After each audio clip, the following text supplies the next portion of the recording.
to go where other broadcasters refuse to go. How did you find out about the story in the first place? Launched with one aim. To be the fearless champion of Britain. It's an absolutely fantastic atmosphere here. This is GB News.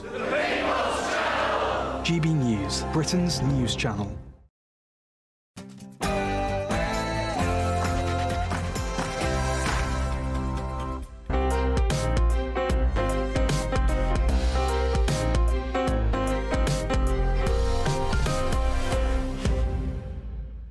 Good morning and welcome to Sunday with Michael Portillo. Shakespeare's sonnet tells us that rough winds do shake the darling buds of May. Rishi Sunak and the Scottish National Party might agree, but this week glorious spring weather has shone upon some of this blessed plot, our sceptred isle. I hope that the next 2 hours of arts, culture and world affairs will brighten and adorn your Sunday. Following the Labour Party's success in the local elections, an opinion poll gives Sir Keir Starmer a 30-point lead over the Conservatives, which does not support the Prime Minister's quirky theory that we are headed for a hung Parliament. Starmer seized the initiative on small boats as he announced his plans to use counter-terror powers to smash people smuggling gangs. But does the loss of some Muslim voters in the local elections nonetheless put pressure on Starmer to pivot his party's stance on Gaza? And looking north of the Scottish border, can John Swinney and Kate Forbes steer the SNP away from the gender and hate crime policies pursued by Nicola Sturgeon and Humza Yousaf? I'll discuss all of that with my political panel. The final of the Eurovision Song Contest took place last night with Switzerland's Nemo picking up the crown. There's been a lot of controversy in recent weeks about the UK's representative, Ollie Alexander, who said that he was ambivalent about the Union Jack. Dr. Eurovision himself, Dr. Paul Jordan, will join us to share his insights on Europe's big night of music and, alas, of politics. British universities have been in the news this week with extraordinary scenes at Oxford and Cambridge caused by pro-Palestine protests. But such institutions may also be in deep financial trouble. It seems as the university dropout rate has surged by over 28% over the last 5 years. Professor Carl Gombrich will answer whether universities need to adapt to significant new challenges. And arts editor of The Express, Stefan Kyriazis, will of course be here to talk to us about his latest theatrical adventures. But before all of that, the headlines with Tatiana Sanchez.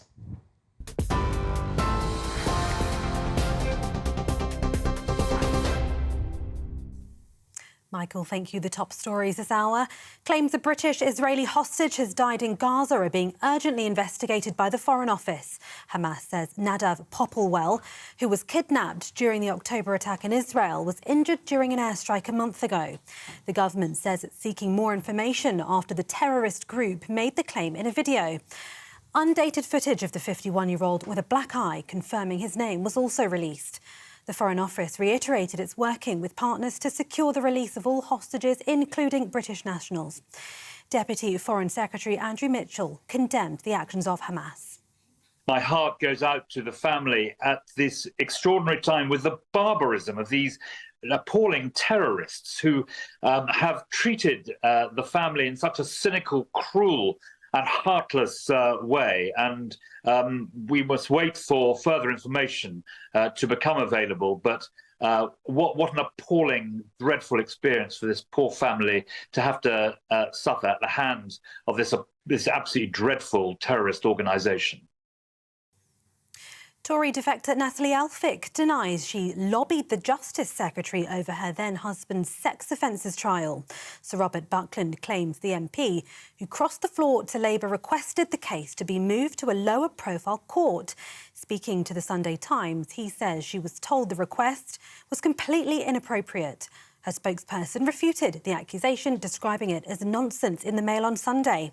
Ms Elphicke ended the marriage when her husband was convicted of sexually assaulting 2 women and jailed for 2 years.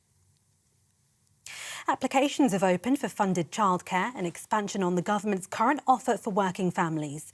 Parents of children who are older than 9 months from September are now eligible for support. Parents of 2-year-olds have been able to access 15 hours of funded childcare since last month. The full rollout will see support increase to 30 hours a week by September next year. Labour has rejected a report claiming its fair pay agreements in social care could cost taxpayers £4.2 billion a year. The party says it wants to empower adult social care professionals and trade unions that represent them so they can negotiate better deals. The Policy Exchange think tank says the total cost of the proposed wage rise in 2023 to 24 would have been at least £9.9 billion per year. Labour says the claims are based on fiction and don't reflect party policy. And 3 weather warnings for thunderstorms are in place across the country, with Britain's warm spell set to end this afternoon. Yesterday was confirmed as the hottest day of the year so far. Temperatures are forecast to hit 25 degrees again today in parts of southern and central England, but the forecast isn't all sunshine. In western areas of England, Wales, Scotland and Northern Ireland, a Met Office yellow alert for thunderstorms with heavy showers is set to come into force from midday. For the latest stories, you can sign up to GB News Alerts by scanning the QR code on your screen or go to gbnews.com/alerts. Now back to Michael.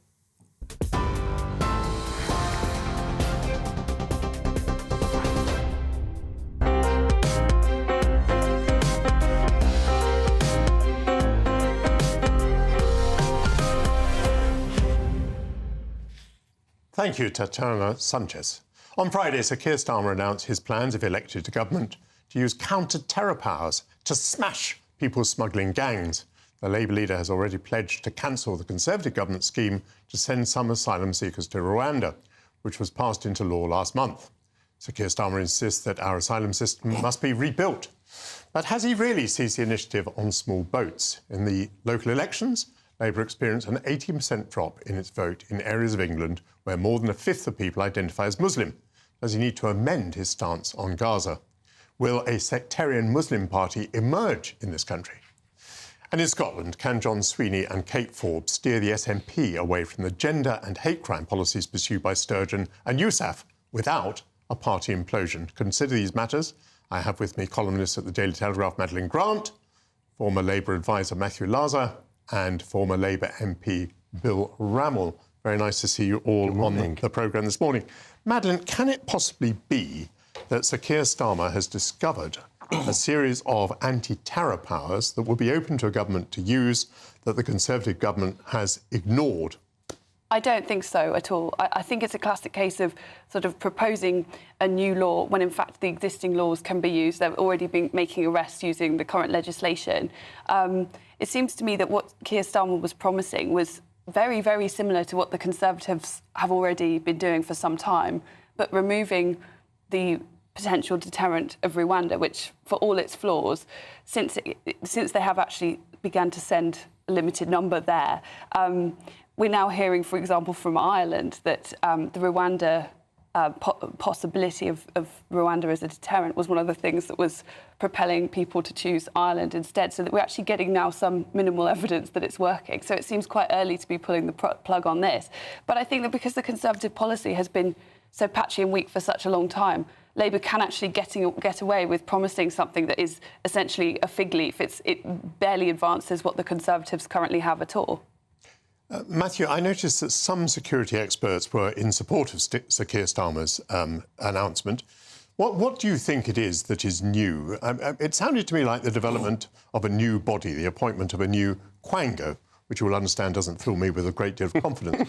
Did you feel it was anything more than that? Yeah, I mean, actually, it's not really to establish a new Quango. It's in terms of a new agency. What it is to do is to bring the existing agencies together. So the three kind of fresh elements are £75 million taken from the endless budget of Rwanda to get more enforcement officers, both to process claims, but also on the law enforcement side on the gangs. Secondly, to bring agencies together, so to use the approach that Labour used in government against terror groups after 7/7. So that's making sure that things don't fall between the gaps between MI5, between the between the police forces when they use the counter-terrorism sections in the territorial police forces, and then finally it is to use the counter-terror. And he hasn't found, as you asked, Madeline, he hasn't found a whole new set of legislation. It's legislation that's there. I don't understand for the life of me why the Tory government doesn't use it, but it means things that you can do, like seize people's phones before arrest, etc., which is not being done. And actually, other countries have done it, particularly Belgium,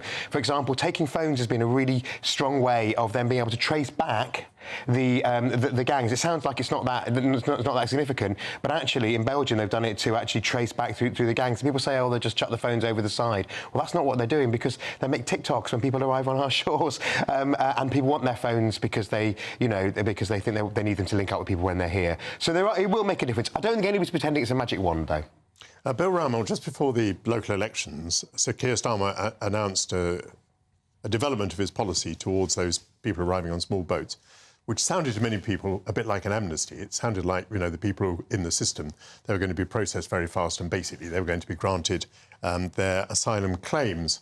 That seemed like a weak flank. That seemed like opening up territory for the Conservatives. Was that your reaction to it? No, I don't think it was in any sense an amnesty, but speeding up the process of asylum claims is absolutely critical, because that's one of the biggest pull factors attracting people to come here illegally and try to claim asylum. They know their claims will not be dealt with for years, and they can disappear into the black economy and work. So speeding up the process of claims is critical. But I think that the new policy articulation is important. Yes, it's the elite border security force, but it's also a commitment to negotiate a returns agreement with the European Union, effectively taking us back into the Dublin Convention, which means you can then send people back to the first European Union country that they arrive within. And that would help us significantly, that for those who are rejected, we can send them back. But the European Union won't do us any favours, will it, Bill? I mean, presumably, we would be asked to enter into a burden-sharing agreement between northern European countries. In other words, we would take a share. That share might turn out to be more than we're already receiving. We're not going to go for that burden-sharing agreement, but my understanding is that we would look at, if people have got family members within the UK, we would look at those people. But I think, look, before we left the European Union, whatever one thinks about that decision, we didn't have this massive boats crisis coming across the English Channel. We've got to cooperate with the European Union. We've got to get returns agreements, and we've got to process claims faster. Madeleine, putting aside the fact that you might be a Tory sympathiser, do you think analytically that Labour has succeeded here in seizing the initiative? I suppose perhaps in the most short-term way, but I think as soon as there starts to be real scrutiny of what their plans are, it's not really going to hold up. I think that fundamentally, if you don't have a kind of a third country in which you can take people to, you haven't got that fundamental deterrent that makes this a less attractive place to come and visit. And I don't think that the possibility of having your phone swiped is going to be the great determiner there. I think you have to look at the fundamental reality and the fundamental things that make this a very attractive country. And I think that Rwanda, for all its faults, was closer to creating a serious obstacle there. I'm going to move on, if I may, Bill. Matthew, I've been quite impressed in one respect, I emphasise that, by Sir Keir Starmer, which is the way he's more or less held the line on Gaza. Mm-hmm. Do the local election results, with the losses that Labour sustained in areas where there was a largish Muslim population, do they mean that he should be changing his policy on Gaza? No, because he should continue to do what he thinks is right, and what I think the electorate think is right. I mean, frankly, it's a policy that's similar to that of the UK government, the US president, and many other governments around the world. And he hasn't given in to pressure, which there is. Now, I mean, he's in the fortunate position that if you end up losing one or two MPs, which is basically, you're talking 1, 2, maybe 3 at the outside, to either, to independent pro-Palestine candidates, if you're, be looking at winning seats across the country, you can afford that. It'll be more difficult to say this was the last, if it was in the position the Tories are in at the moment, where every seat counted, as it were, then it would be more difficult. Or if you were in the position that Gordon Brown was in 2010, it would have been more difficult in that electoral arithmetic.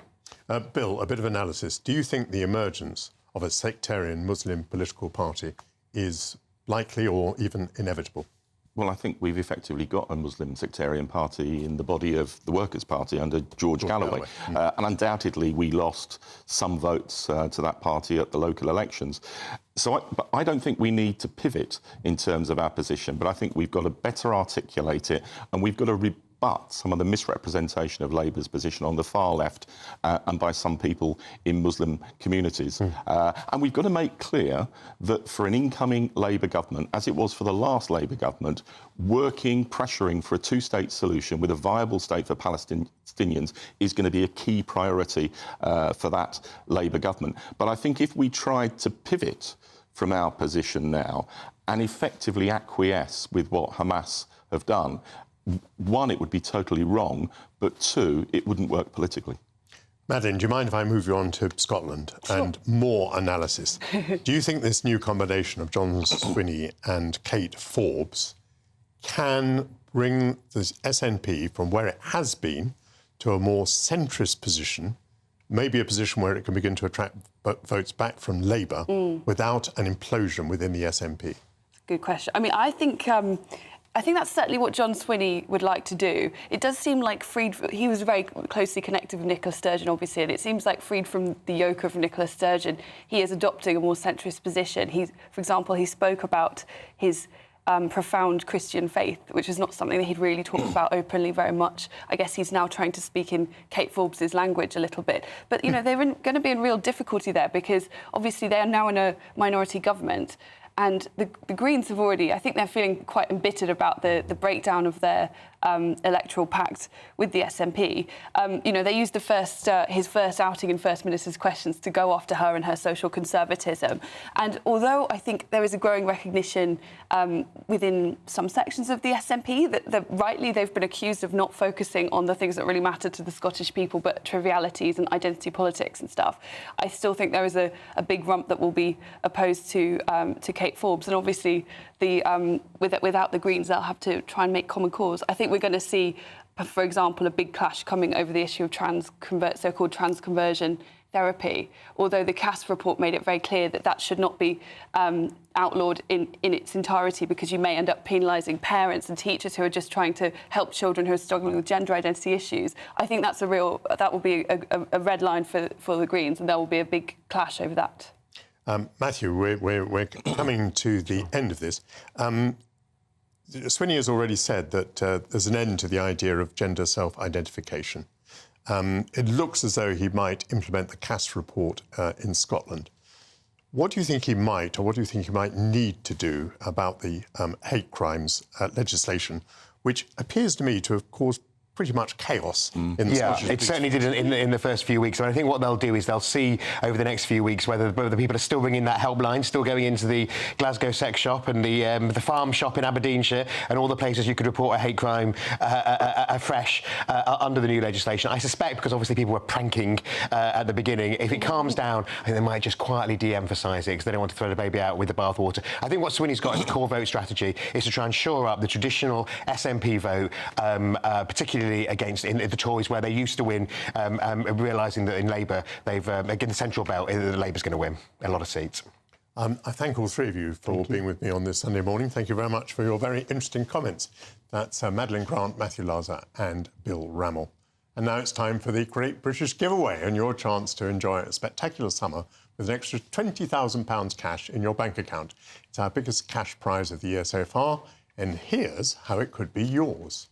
You really could be our next big winner with an incredible £20,000 in tax-free cash to play with this summer. What would you spend that on? Well, whilst you're thinking about it, listen to some of our previous winners getting that winning phone call from us. I'm Charles. I'm on £18,000 cash. It was just amazing, and as soon as it goes into your bank account, it just changed. It's a life-changing thing. Just go for it. It's an absolute must. You must try and go for it. The next winning call could be answered by you. For another chance to win £20,000 in tax-free cash, text WIN to 63232. Text costs £2 plus one standard network rate message. Or post your name and number to GB05 PO Box 8690 Derby DE1 9TT. UK only. Entrance must be 18 or over. Lines close at 5 p.m. on the 31st of May. Full terms and privacy notice at gbnews.com/win. Please check the closing time if listening or watching on demand. Good luck. Hello. After the break, we'll be getting to the bottom of what occurred before and during the big night of music and politics at the 68th Eurovision. I'll be speaking to the man who may be described as Dr. Eurovision. This is GB News, Britain's news channel. Welcome to Scotland, home of Humza Yousaf's hate crime law, aka the Clype's Charter. Clype, a delightfully Scottish word for a grass, a snitch, or in the context of Russell Finley's opening gambit during the hate crime debate at Holyrood last week, reporting your friends, family and neighbours to the police for alleged hate crimes. The SNP responded by doubling down on the new law's ability to protect vulnerable victims. I am confident that we have robust legislation that will protect those who are vulnerable to harm. But other victims are emerging in the wake of this new legislation. As the bill moved through Parliament, concerns rose of police inundated with vexatious complaints, targeting individuals who had committed no crimes. The first fortnight of the new law gave rise to nearly 9,000 complaints. The vast majority, at least 95%, have been deemed not to be crimes. False reporting is nothing new. A social post from Scottish Conservative Murdo Fraser was flagged by a trans rights activist in November. Police decided that no crime had been committed, but nevertheless that was recorded as a non-crime hate incident. And Alba Westminster leader Neil Hanvey says he too has been targeted under pre-existing legislation. I've been the victim of at least one of those complaints, and that's taken up the time of police officers. Thick skin can be expected of our elected officials, but what about the public? 74-year-old Morag McDougall-Brown says she was reported to police by a neighbour, and the experience has taken its toll. I hate to think that anybody like me or similar to my age would ever have to go through this, because I really don't think I will ever go over it.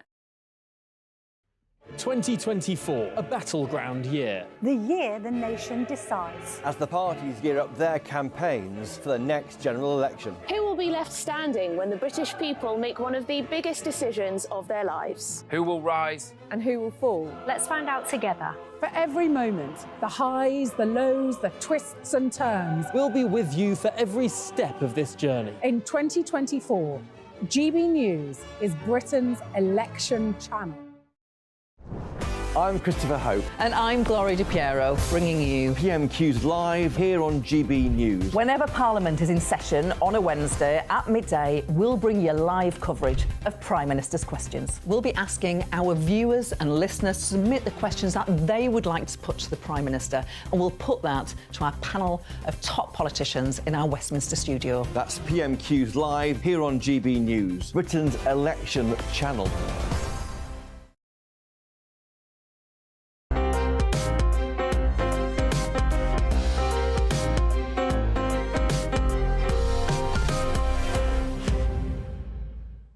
Welcome back. Last night was the final of the 68th annual Eurovision Song Contest, a competition that began in the 1950s as a technical experiment in live, simultaneous, transnational broadcasting, and that people in Europe and beyond have now been watching for nearly 70 years. Never a dull moment, as this celebrated song contest is really far away from controversy.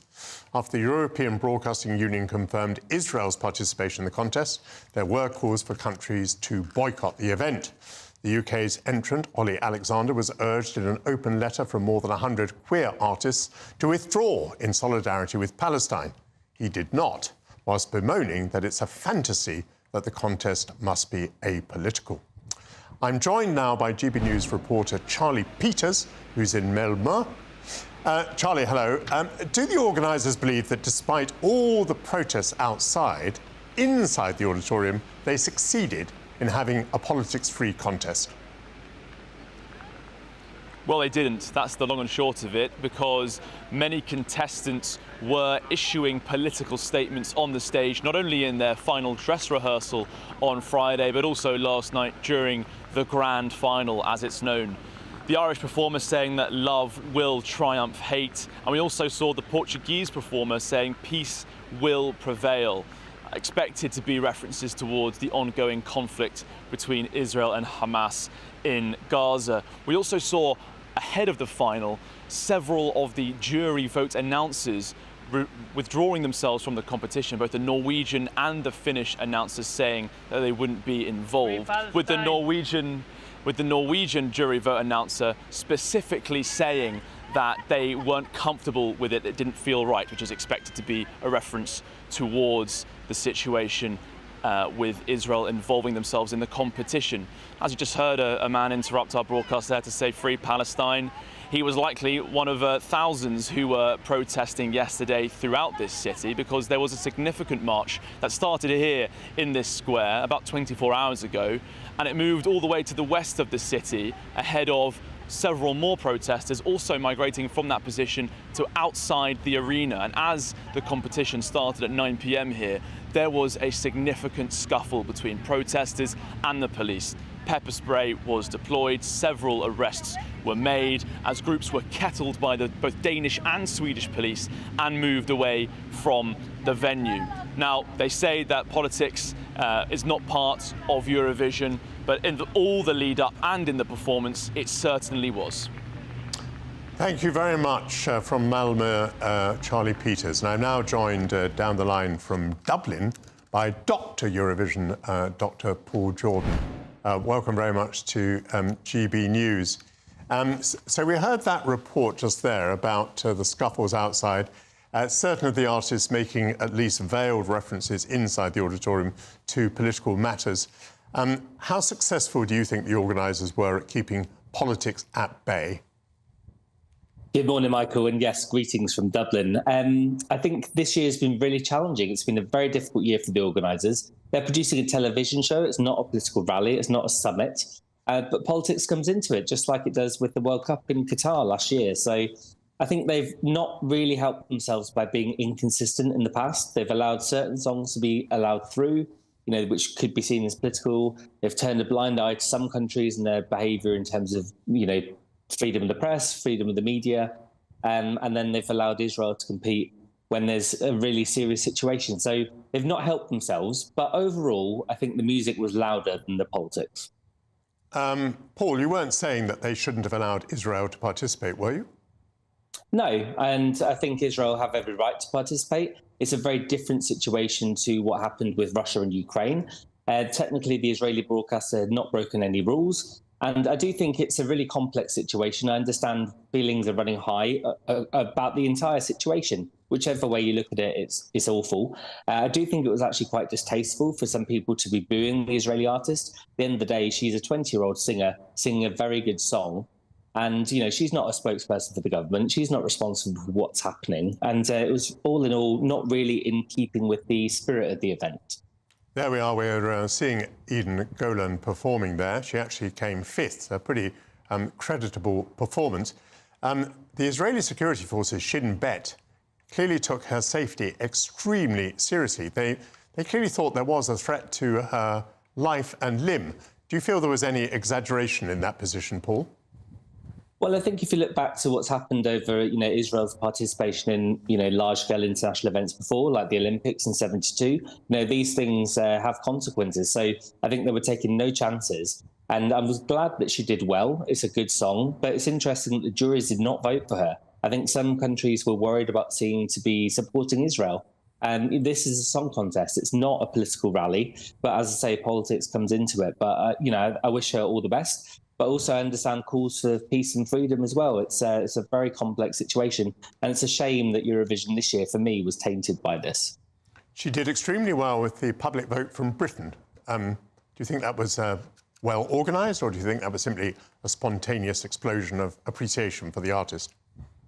Well, when it comes to Eurovision voting, it's a very difficult one to predict. I mean, Eurovision is a positive vote. You're voting for someone and not against someone. So all those people who loved her song and wanted to maybe show solidarity or support for Israel would have voted for her. But similarly, with the UK result, we got 0 points from the public. Now, with Eurovision voting, you get 10 chances to vote for a country. You got 1 point to 8, 10, then 12. So technically, the UK could have come 11 with everyone and still scored 0. So it's a very difficult one to predict, and I'm sure we'll be dissecting the results over the next few months. What about Ollie Alexander? I find it a bit difficult to imagine going into a contest where you are clearly representing your country. I mean, everything is on a national basis. Each artist is described as coming from that country. There's a lot of emphasis given to the nationalism of the thing. For our artist then to say that he was uncomfortable with the Union Jack, which, just to explain to him, is the flag of the country he was representing. Well, he didn't seem that uncomfortable when he walked on stage carrying it at the flag ceremony. You know, he had that wrapped around him. I think Ollie's, you know, an interesting character. He's an artist. He's, you know, he's got his own mind. He's, you know, very creative, and he's outspoken. He's also spoken about Israel as well. You know, fair play to him for being true to himself. But at the end of the day, he was representing the UK and the BBC. It's a competition between public broadcasters. They had a gamble, really, in terms of their staging. The UK really had quite a provocative performance, and perhaps it was a little bit too much for some, as we saw in the public vote. Why do you think Nemo won? I think Nemo's a very good singer. I think it captured people's imaginations. Switzerland, you know, they've not won since 1988, since Celine Dion won. They were the home of Eurovision. You know, they hosted Eurovision for the very first time in the first contest. It started there in '56. And who knows? I mean, given all the difficulties this year and all the politicization, it's almost like quite a safe win. You know, neutral Switzerland wins Eurovision in a year where there's lots of politics. I think the song is very good. The performer is very good. It wasn't my favourite, but, you know, that never really happens. My favourite tends not to win. The first non-binary artist ever to win. Do you think that was a factor? I don't know if people would have really known about that. It depends on whether the commentators were communicating that. I think people were hopefully voting for the music rather than anything else. I think that's a moment. You know, Eurovision has these moments. We had Conchita, who was a drag queen from Austria with the beard. We had Dana International from Israel, who was the first trans winner. You know, Eurovision does break boundaries. It breaks, you know, technologies. There's lots of, you know, ambitions when it comes to Eurovision. And it's a technical, as you said in the introduction, technological experiment. I don't think people would have been voting for the singer because they were non-binary. I think they're probably voting for the singer because of the song. Most interesting, a lot to reflect on. Thank you very much indeed, Dr. Paul Jordan. Thanks for joining me this morning. You're watching Mike Portillo on GB News, Britain's news channel. Coming up, we'll be asking whether it's time for universities to adapt whom they teach if they want to survive. The Dean of London Interdisciplinary School will join me then. Stay with me.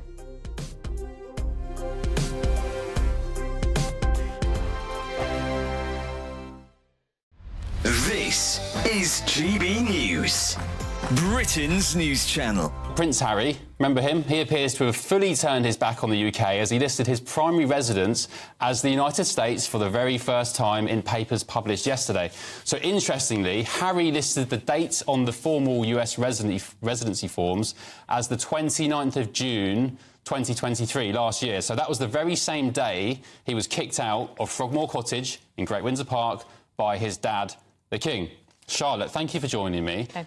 Are we just putting two and two together here with the significance of this date? Because there were stories during the rounds today that Harry chose that date specifically because he was so hurt about being booted out of Frogmore by his dad. Yeah, I mean, to me it feels like he's trolling his dad a bit, because he could have said that he's been a US resident since 2020 when he quit the UK and moved to the States, but instead he chose the exact day that his dad kicked him out of Frogmore. But the reason his dad kicked him out of Frogmore was because he'd slagged off Camilla in Spare. And, you know, and his dad, apparently it was a really difficult decision for Charles, because, of course, no dad wants to kick their son out of their home. But he went beyond the pale. So Charles took the difficult decision to say, look, Frogmore's been empty for years anyway. We've spent £2.4 million doing it up for you.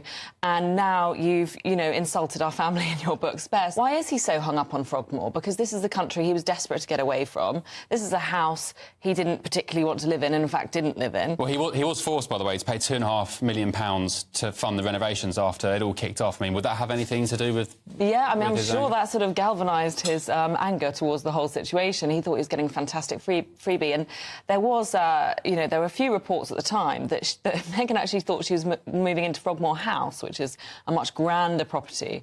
And she sort of felt a bit sort of tricked or confused and hadn't quite realised it was actually a cottage, which is only a mere, I think it was only a mere 8 bedrooms. GB News is the home of free speech. We were created to champion it, and we deliver it day in, day out. Free speech allows us all to explore and debate openly the issues most important to us, our families, and of course, the British people. Having challenging conversations to enlighten each other. Which is why we hear all sides of the argument. We are the People's Channel. We will always stand by the freedom to express yourself. On TV, radio and online. This is GB News, Britain's news channel. I'm Patrick Christie's. Every weeknight from 9, I bring you 2 hours of unmissable, explosive debate and headline-grabbing interviews. What impact has that had? We got death threats and the bomb threat and so on. Our job is to do what's in the best interest of our country. You made my argument for me. My guests and I tackle the issues that really matter with a sharp take on every story. I'm hearing it up and down the country. That was a beginning, not an end. Patrick Christie's tonight from 9 p.m. only on GB News, Britain's news channel.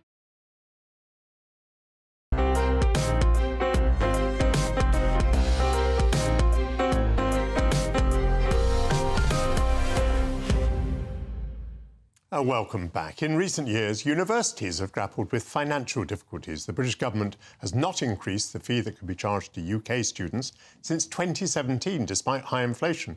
And so colleges have turned to international students whose fees are not capped.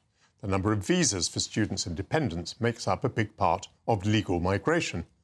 Less helpful to university coffers is the record number of university dropouts, more than 40,000 undergraduates in 2023 alone, a total that has surged by 28% over 5 years. Why are students dissatisfied? Joining me is the Dean of London Interdisciplinary School and former professor at UCL, Professor Carl Gombrich. Welcome to GB News. Thank you, Michael.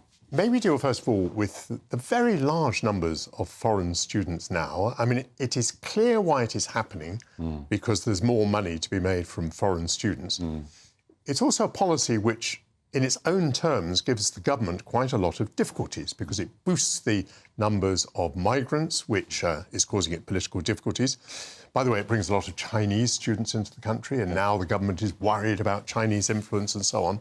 Have you ever thought as to whether the government is, as it were, doing the right deal for itself here, suppressing UK fees, attracting vast numbers of foreign students, those foreign students bringing their own headaches for the government? Well, you've outlined all the political difficulties in one go, really. I mean, it's quite a stark choice because foreign students are the only things that make money above the margin for British universities. So if we get rid of them, we have to find another way to increase the funding for universities, and that means putting up student fees, and we know what the political implications of that are. So it really is a question of kind of trying to match this thing together without many variables at play. The universities have to make a choice, I think, in conversation with the government about how they're going to fund themselves. Does this number of foreign students, you think, affect the quality of the education, either available to them or indeed to indigenous British students? It's wholly positive in my experience, but it depends on the number. I think if you have more than 50% foreign students on some particular programmes, it's not good for them either. So Chinese students who join a course where it's all Chinese students are, of course, not happy about that. But obviously having 20, 30, even 40% international students on some courses is incredibly enriching. That's a valuable experience for British and international students. Why then is the dropout rate so high? So I think that's a different question. That's more about undergraduate degrees, which is something I'm very interested in. I hope we have a chance to talk about. Yes. I think universities simply haven't moved enough with the times. In the last 20, 30 years, the extraordinary changes outside of universities have not been reflected by what's inside universities.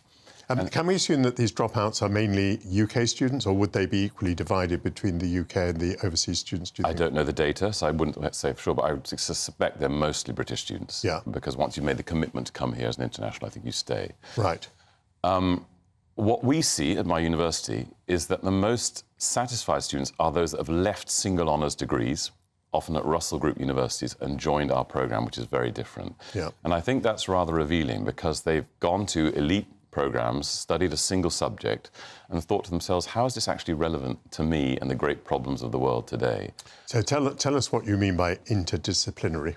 So interdisciplinary basically means just combining subjects and methods to tackle problems that we need to really tackle. So things like migration that you mentioned, inequality, sustainability. None of these really urgent real-world issues can be tackled by a single discipline. So you need to learn a range of subjects, and particularly a range of methods and skills to tackle those problems.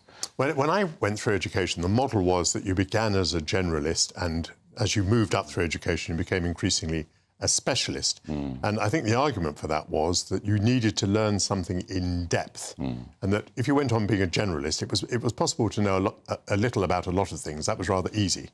But to know a lot about one thing was rather more difficult. So what I'm really saying to you is there a loss of rigour in this process? Our programme is extremely rigorous. Indeed, our students say it's intense and requires a lot of cognitive effort. I think what your analysis is missing, if I may, is that so many of the modern areas of real interest require you to know different things. So how do you become an expert in sustainability? You have to know something about energy, but you also have to know about economics. You may also need to know about human behaviour. Well, what about AI and law? This is a booming and extremely important area. But the real experts are going to be those who combine knowledge of AI with law. So it's not about doing a bit of both. It's that combination which is so important. I understand your argument, but I remain slightly sceptical. A little learning is a dangerous thing. Yes. Drink deep or touch not the Hyperion spring. There's something like that. Yes. I mean, so you're this generalist who knows a bit about economics, a bit about energy, a bit about AI. It's not a generalist. It's a specialist in a new thing. It's a specialist in the combination of AI and law. It's a specialist in inequality. It's a specialist in sustainability. But there aren't degrees in these things yet. So you get your specialism by combining things focused on the actual object of interest. What about leadership? I mean, one of the things that really looks to me to be absent from Britain, from top to bottom and side to side, is leadership. Do you teach that? Interestingly, we have a professional development course in leadership, which is doing extremely well. We rolled it out with the NHS. Is it part of your interdisciplinary approach? In other words, this person is doing energy and AI and so on. Will that person also be doing, do you think, leadership? I do think they will. They work in groups, our students, and there's a lot of what were called soft skills, but aren't soft. As you say, they're really hard skills. To undergraduates, we don't specifically teach leadership, but they will be learning leadership. There's a module called Campaigns and Communications, and they have to do a real-world campaign and evidence that they've moved the needle somewhere in the real world through that. So they're certainly learning leadership as part of the curriculum. Thinking about the civil service, and I'll ask for a very quick response to this, it seems to me we're still recruiting in the way that we did in the 1870s. So, people who are good at writing an essay and probably have a bit of Latin. Do you think in government now we need people who really understand, I'm going to say it again, leadership, but also, economics, energy, whatever you like, but really understand these things? 100%. So another interview, I'd like to ask you, if you were doing the PPE degree today, what would you put in it, right? It's 100 years old now. I put in data science, for sure. You have to understand what the data's telling you, when it could be lying, how it's trying to trick you. I'd also put in there something about the media. Visual methods, how you're being fooled by the media, how you're being manipulated. There are all sorts of fundamental things that people going to politics and more general leadership roles should be learning that they're not in standard degrees. Most interesting discussion, and thank you so much for coming on a Sunday morning to discuss it. That's Professor Carl Gombrich. Still ahead, it's nearly time to offer the stage to Stefan Kyriazis to hear about his latest escapades in the auditorium.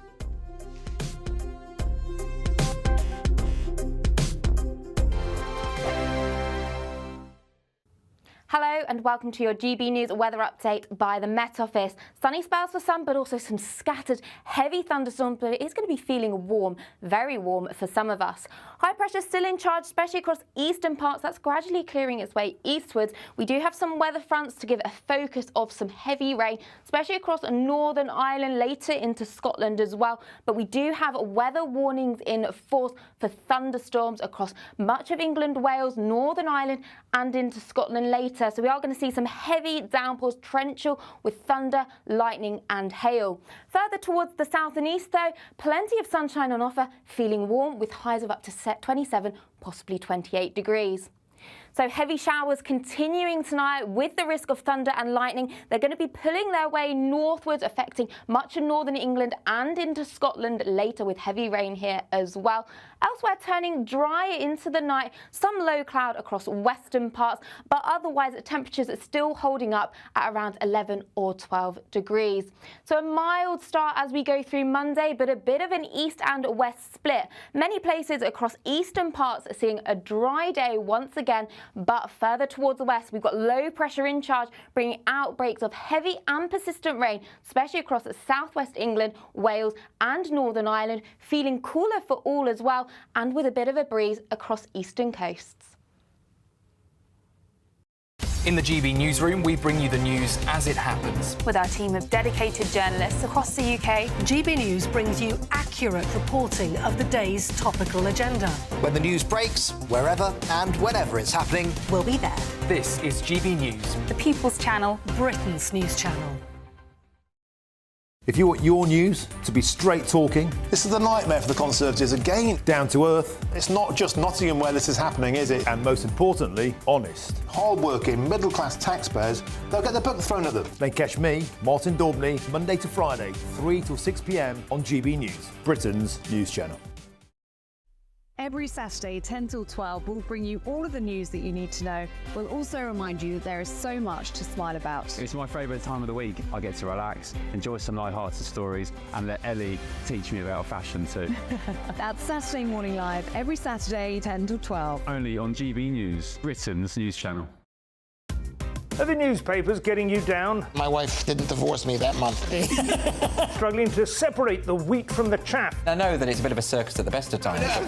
Well, don't worry. Headliners has got you covered. We'll take the burden of reading the day's news, and if we get depressed, who cares? It's an occupational hazard, frankly. That's Headliners on GB News from 11 p.m. till midnight, and the following morning, 5 till 6 a.m. on GB News, the comedy channel. Nah, just kidding. Britain's news channel.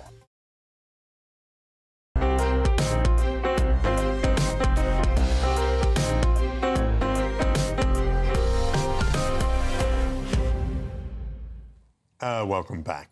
Another busy week for theatre goers, and Stefan Kyriazis, as always, is one of them. You have been along to the open-air theatre in Regent's Park. I have. Which I have loved since I was a child, although I must say I haven't been all that much recently. How is it? Is it still doing well? It is, absolutely. And anyone that hasn't gone, please, please, please go. It's beautiful. There's a lawn inside. There's trees wrapping around the stage. Great big auditorium, bars, restaurants. It's stunning. Yeah, it's still doing well. It's a totally in the open air. It's completely in the open air. There have been times where I've been huddled under a brolly, but we are blessed at the moment. And one of the things I learned was that summer nights in Britain are not necessarily warm. I mean, particularly in June. You can have a warm day. It can be very cold at night. Yeah, I'm a Brit. I have a bag filled with jumpers, puffers, scarves, and you may want to take a little something for your bottom as well. So, yeah, it's a fantastic venue, and it's opening up with Shakespeare's Twelfth Night, the story of two twins that get shipwrecked, and the girl decides to disguise herself as a boy, and she falls in love with Count Orsino. He's in love with Countess Olivia. She falls in love with the girl disguised as the boy, and then the girl's twin also turns up and gets into the mix. Typical Shakespeare. I would say, off the bat, whatever I think about other parts of the show, the woman playing Olivia, which is Anna Francolini, is spectacular. She enters, she's in mourning for her brother, and she enters with this floor-length veil trailing down the stage. The costumes are stunning all the way through, and she's holding this urn aloft, bedazzled urn, like the Lion King. And her comic timing, she knows when to go large, bring it small, wink to the audience. She understands the language. She also gets a big song, and her voice is spectacular. So she, for me, is the star of the show. It's set, the cafe, it's like a cafe drag review bar, so it's bringing up a lot of the queer elements out of the Shakespeare text. And I'm not sure that it was entirely necessary. I think a lot of it's already in the text. So the person that's the least over the top is Malvolio, which is played by Richard Cant. And he's which is unusual, because Malvolio is usually completely over the top. Yes, so they've taken her as the very camp character. He's a very fussy kind of tweedy secretary bird, but the bit where he reads out the fake letter where he thinks the Countess is in love with him, this huge monologue, he does stunningly well, and then when he dresses himself in the yellow leggings and cross-gartered, it's wonderful. So those two play off each other very well. It's the background characters like Sir Toby Belch, who's supposed to be the sort of crazy one, and they move the plot along. And I'm fine with big burly men in drag. It works, it can be really hilarious. It works really well sometimes at the Globe. Here, I just felt it was a little bit too much, but didn't really serve any great purpose. It was a bit redundant, I thought. Lots of kind of knicker flashing and all of that. So for me, the campery didn't work as well. Some of the language doesn't translate as well as it should. I drifted in and out, which I don't always do. So a bit of a mixed bag. A mixed bag. That's at Regent's Park in London. My goodness, please go. And they've also got Secret Garden and then Fiddler on the Roof coming up at the end of July, which I'm very excited about. OK, great. And then from a kind of outside where we're looking in, the next thing we've got is across at the Colosseum, which is Spirited Away, the big famous Studio Ghibli film. But it almost feels like you're inside looking into the world and out. We've got a trailer here just to give you a little taste of how wonderful it is.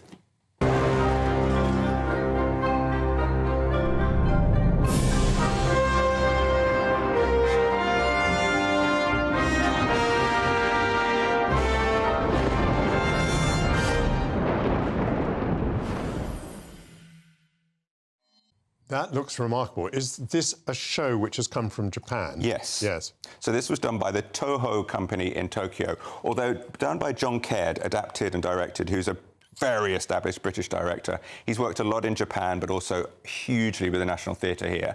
It's based on the film. It's Hayao Miyazaki, the famous creator, artist, and it's a little girl, Chihiro, who with her parents wanders into this mysterious building and gets trapped in a kind of bathhouse resort for gods and creatures. And it's presided over by this crazy witch who also has a twin sister. So there's lots of confusions again. I would say with this one, when you go in, the Colosseum is a vast auditorium. Yes. So you've got this huge stage and they fill it, but they also, the entire outside of it is wrapped around, wreathed in vines and greenery which come down the walls, and you've got kind of two lawns either side. You get a rippling effect of a river across the front the whole time. And I felt like I was looking into another world. And I have to say, this show is all in Japanese. So this is a very bold move, completely in Japanese, subtitled. The subtitles are the problem because the staging is so amazing. They're right on either side. So you have to keep doing this, and slightly broke the magic for me. However, opera audiences are used to having to look around for their surtitles. Well, you have. I know. There are better places and worse. You can flick, but because the sort of upper areas are so covered in stuff, they couldn't obviously put it there. However, I felt like I was peeking into another world. The language, the movement, the way they use their voices, the way they use their bodies, their visualizations of creatures, it's stunningly done. Huge revolve set that completely keeps reconfiguring the whole time.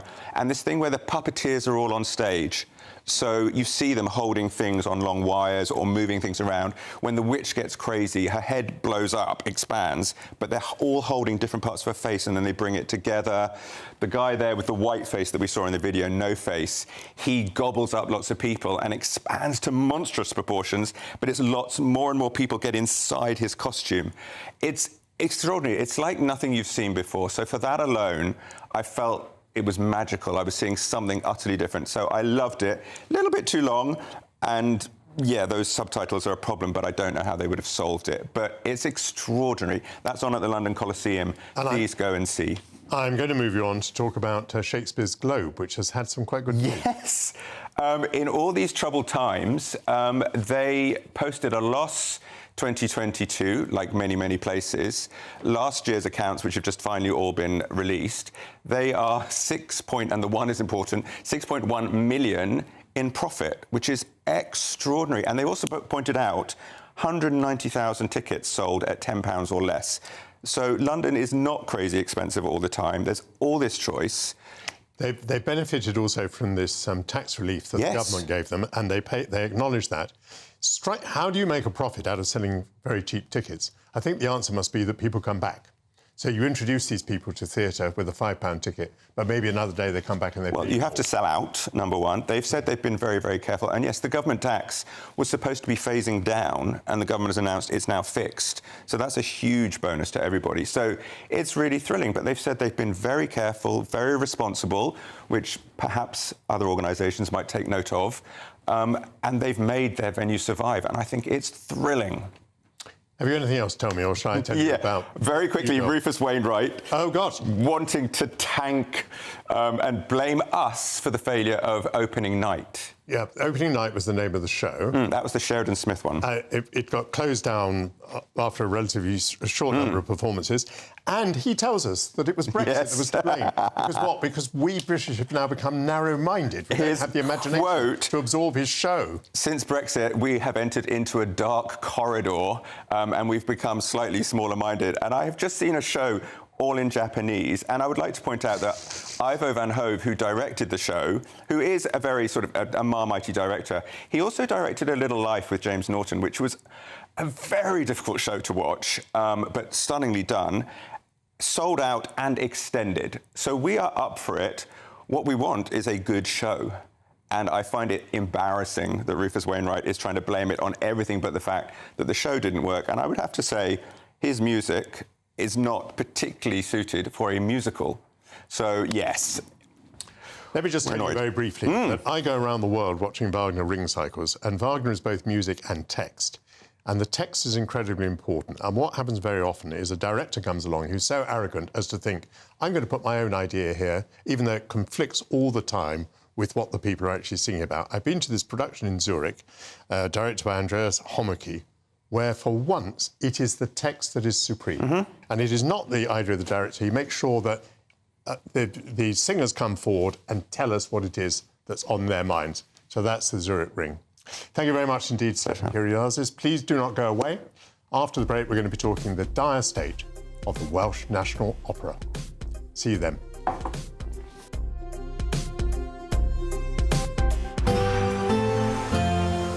A brighter outlook with Box Solar, sponsors of weather on GB News. Hello and welcome to your GB News weather update by the Met Office. Sunny spells for some, but also some scattered heavy thunderstorms, but it is going to be feeling warm, very warm for some of us.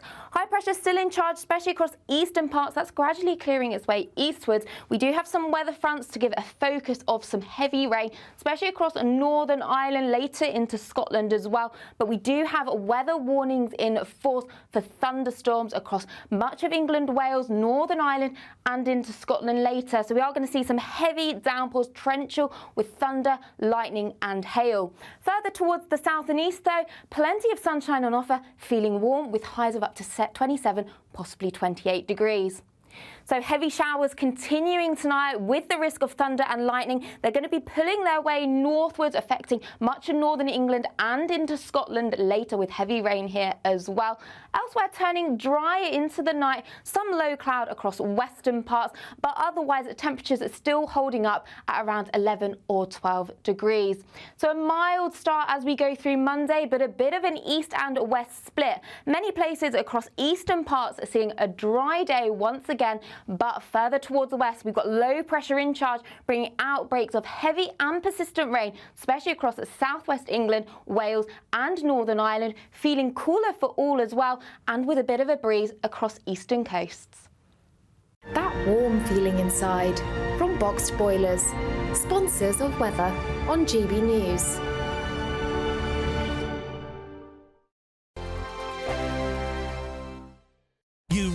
Could be our next big winner with an incredible £20,000 in tax-free cash to play with this summer. What would you spend that on? Well, whilst you're thinking about it, listen to some of our previous winners getting that winning phone call from us. I'm Charles. I'm on £18,000 cash. It was just amazing, and as soon as it goes into your bank account, it just changed. It's a life-changing thing. Just go for it. It's an absolute You must try and go for it. The next winning call could be answered by you. For another chance to win £20,000 in tax-free cash, text PRIZE to 63232. Text costs £2 plus one standard network rate message. Or post your name and number to GB05 PO Box 8690 Derby DE1 9TT.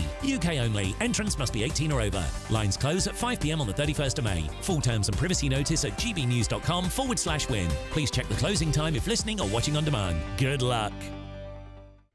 2024, a battleground year. The year the nation decides. As the parties gear up their campaigns for the next general election. Who will be left standing when the British people make one of the biggest decisions of their lives? Who will rise? And who will fall? Let's find out together. For every moment, the highs, the lows, the twists and turns. We'll be with you for every step of this journey. In 2024, GB News is Britain's election channel.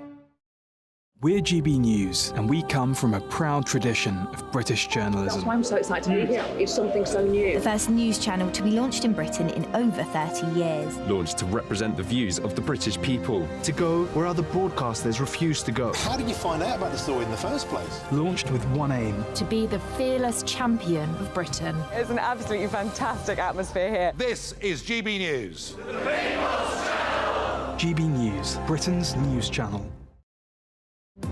GB News is the home of free speech. We were created to champion it, and we deliver it day in, day out. Free speech allows us all to explore and debate openly the issues most important to us, our families, and of course, the British people. Having challenging conversations to enlighten each other. Which is why we hear all sides of the argument. We are the People's Channel. We will always stand by the freedom to express yourself. On TV, radio and online. This is GB News, Britain's news channel.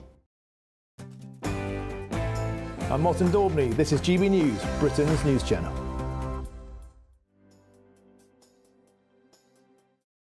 Sunday nights on GB News. From 6, Neil Oliver. At 7, it's Free Speech Nation with Andrew Doyle. At 9, Mark Dolan. And at 11, get set for the week ahead with headliners. Tomorrow's papers tonight. GB News, the People's Channel, Britain's news channel.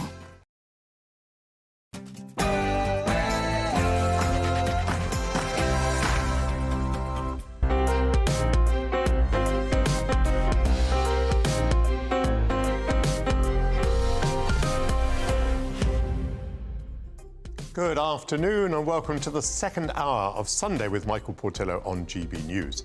Leo Tolstoy said, "Spring is the time of plans and projects," and I hope that you plan to spend the next hour of this spring day with me as we delve into a variety of political, artistic and creative matters.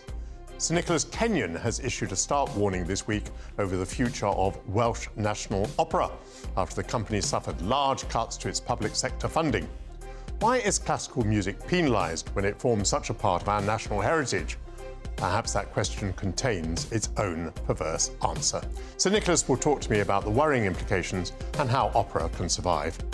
The National Gallery is celebrating 200 years of history.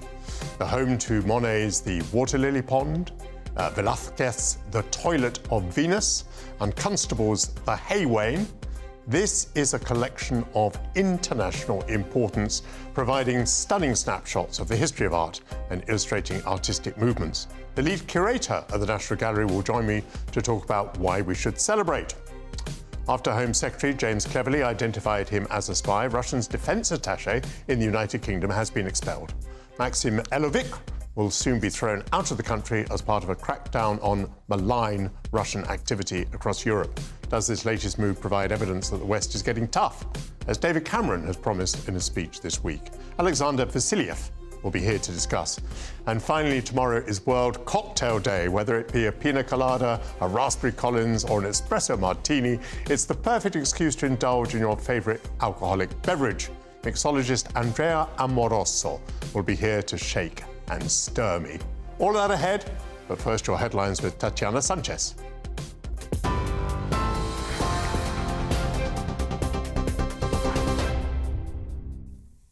Michael, thank you very much and good afternoon. The top stories from the GB newsroom. Claims a British-Israeli hostage has died in Gaza are being urgently investigated by the Foreign Office. Hamas says Nadav Popplewell, who was kidnapped during the October attack in Israel, was injured during an airstrike a month ago. Undated footage of the 51-year-old with a black eye was also released. The government says it's seeking more information after the terrorist group made the claim in a video.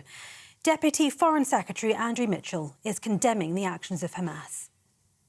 My heart goes out to the family at this extraordinary time with the barbarism of these appalling terrorists who have treated the family in such a cynical, cruel and heartless way. And we must wait for further information to become available. But what an appalling, dreadful experience for this poor family to have to suffer at the hands of this absolutely dreadful terrorist organisation. Tory defector Natalie Elphicke denies she's lobbied the Justice Secretary over her then-husband's sex offences trial. Sir Robert Buckland claims the MP, who crossed the floor to Labour, requested the case to be moved to a lower-profile court. Speaking to the Sunday Times, he says she was told the request was completely inappropriate. Her spokesperson refuted the accusation, describing it as nonsense in the Mail on Sunday. Ms Elphicke ended the marriage when her husband was convicted of sexually assaulting 2 women and jailed for 2 years. At least 7 people have been killed and 15 injured after an apartment block collapsed in Russia. State media says fragments of a Ukrainian missile, which were downed by Russia's air defence system, landed on the building in the city of Belgorod. Rescue efforts, which were hampered when the roof also collapsed, are underway in a bid to find survivors. Applications have opened for funded childcare, an expansion on the government's current offer for working families. Parents of children who are older than 9 months from September are now eligible for support. Parents of 2-year-olds have been able to access 15 hours of funded childcare since last month. The full rollout will see support increase to 30 hours a week by September next year. Labour has rejected a report claiming its fair pay agreements in social care could cost taxpayers £4.2 billion a year. The party says it wants to empower adult social care professionals and the trade unions that represent them so they can negotiate better deals. The Policy Exchange think tank says the total cost of the proposed wage and rise 2023-2024 would have been at least £9.9 billion a year. Labour says the claims are based on fiction and don't reflect party policy. And 3 weather warnings for thunderstorms are in place across the country, with Britain's warm spell set to end this afternoon. Yesterday was the hottest day of the year so far, reaching 26 degrees. Temperatures are expected to climb again today to around 27 in central parts of the country. But the Met Office has also now issued new warnings for rain in southwest England. Spells of heavy rain also expected to hit eastern areas of Northern Ireland today, with a warning in place until 6 a.m. on Tuesday. For the latest stories, sign up to GB News Alerts by scanning the QR code on your screen or go to gbnews.com/alerts. Now back to Michael.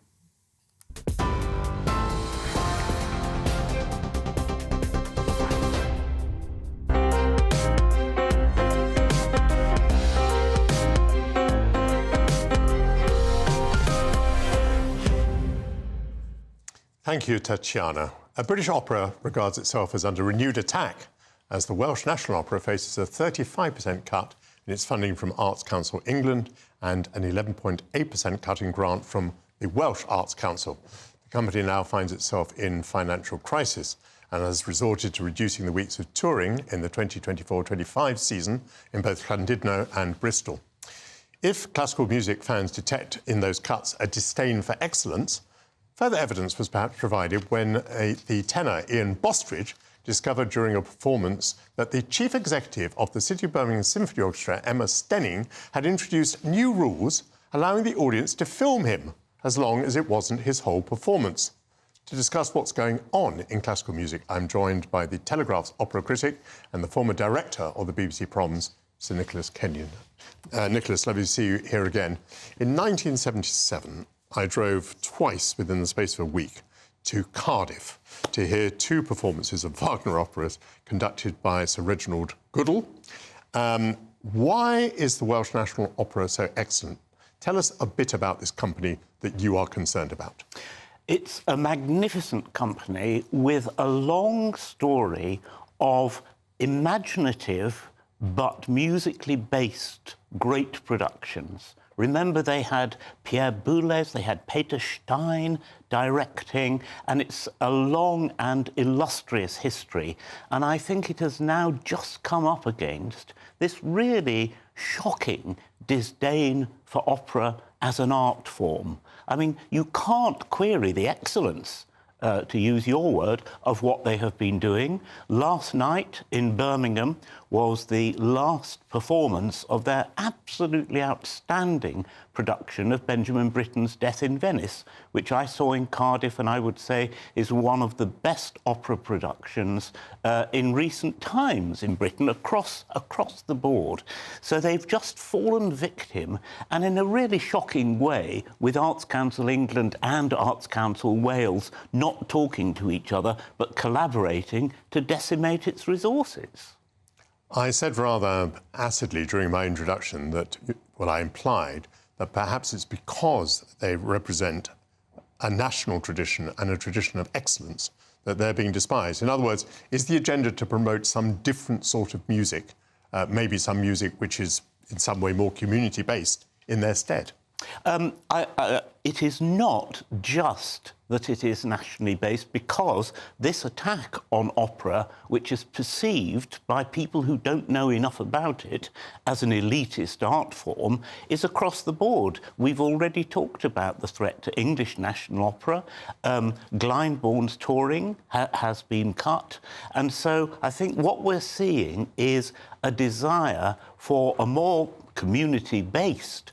But, I mean, if you say community-based, in Wales, music, song, community music making is absolutely at the heart of the culture there. And Welsh National Opera represents a certain articulation of that culture. And just because it is a pricey thing to employ a full-time orchestra and chorus and to mount productions of quality, that should not be the way to move forward. Yes, we want to change. Yes, we want to have different ways of presenting opera, which could well be small scale, could well be more community-based, but you can't have one suddenly without the other. And that's the crisis that Welsh National Opera now faces. One of the puzzles here is that we saw a movement by the funding bodies to spread music and artistic activity generally away from just London, make sure that things toured, make sure that things occurred in provincial theatres and provincial opera houses and so on. And yet, actually, the effect of these cuts, and you've alluded to this already, has been precisely to ensure that the ENO, for example, that Glyndebourne have had to cut their touring because that's at the fringe of their budget. And I'm sorry to say that I think this levelling up and more activity around the country, which we all totally support, has been a cover.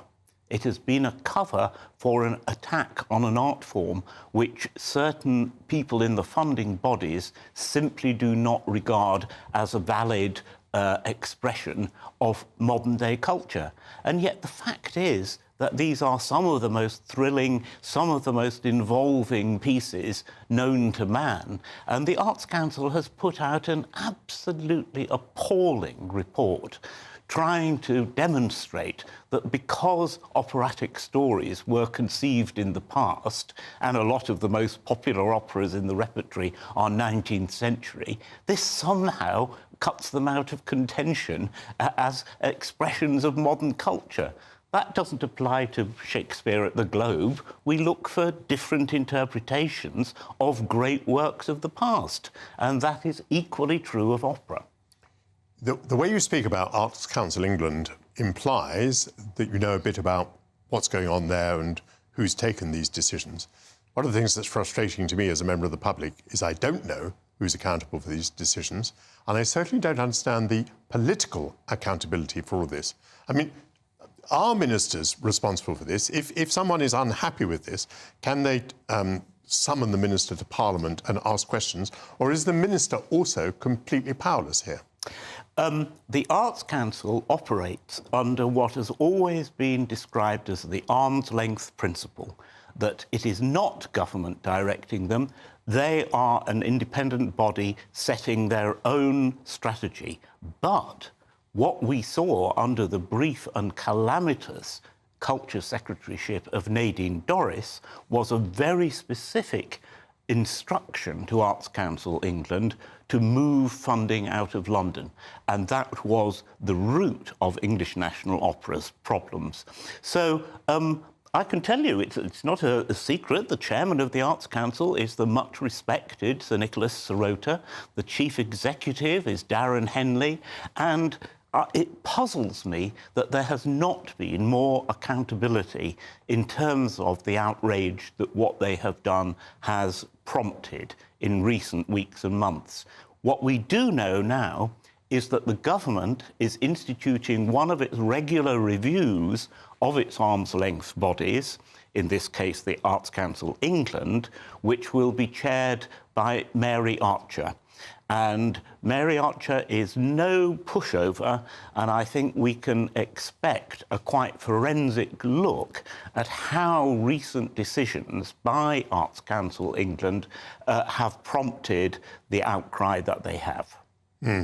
Well, one would hope then that that can report in a timely manner. I mean, one of the problems with these reviews is that they reach decisions long after the horse has bolted. Yes, or in the case of the Arts Council strategy review into opera and music theatre, published several months after the decisions have been taken. Yes, ex post facto justification. Yes. Do you mind if we turn to this issue of Ian Bostridge?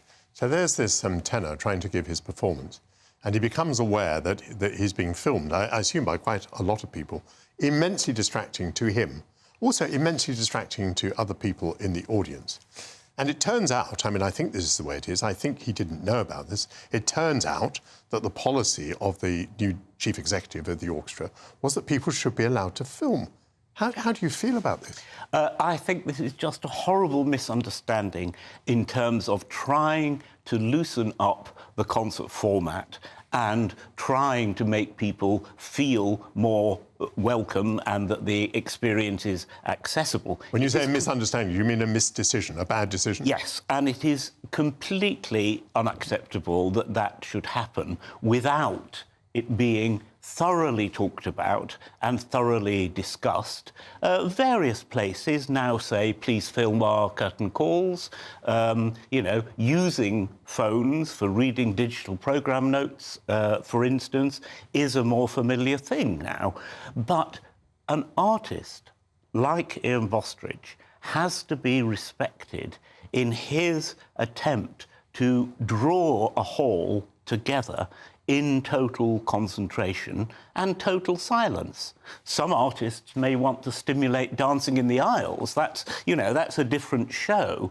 But I think that with the best will in the world, what the new chief exec at Birmingham has done is say, well, what can we do to make it a less intimidating experience to welcome people in, and just got it wrong in this instance. And they have already backtracked on the video issue.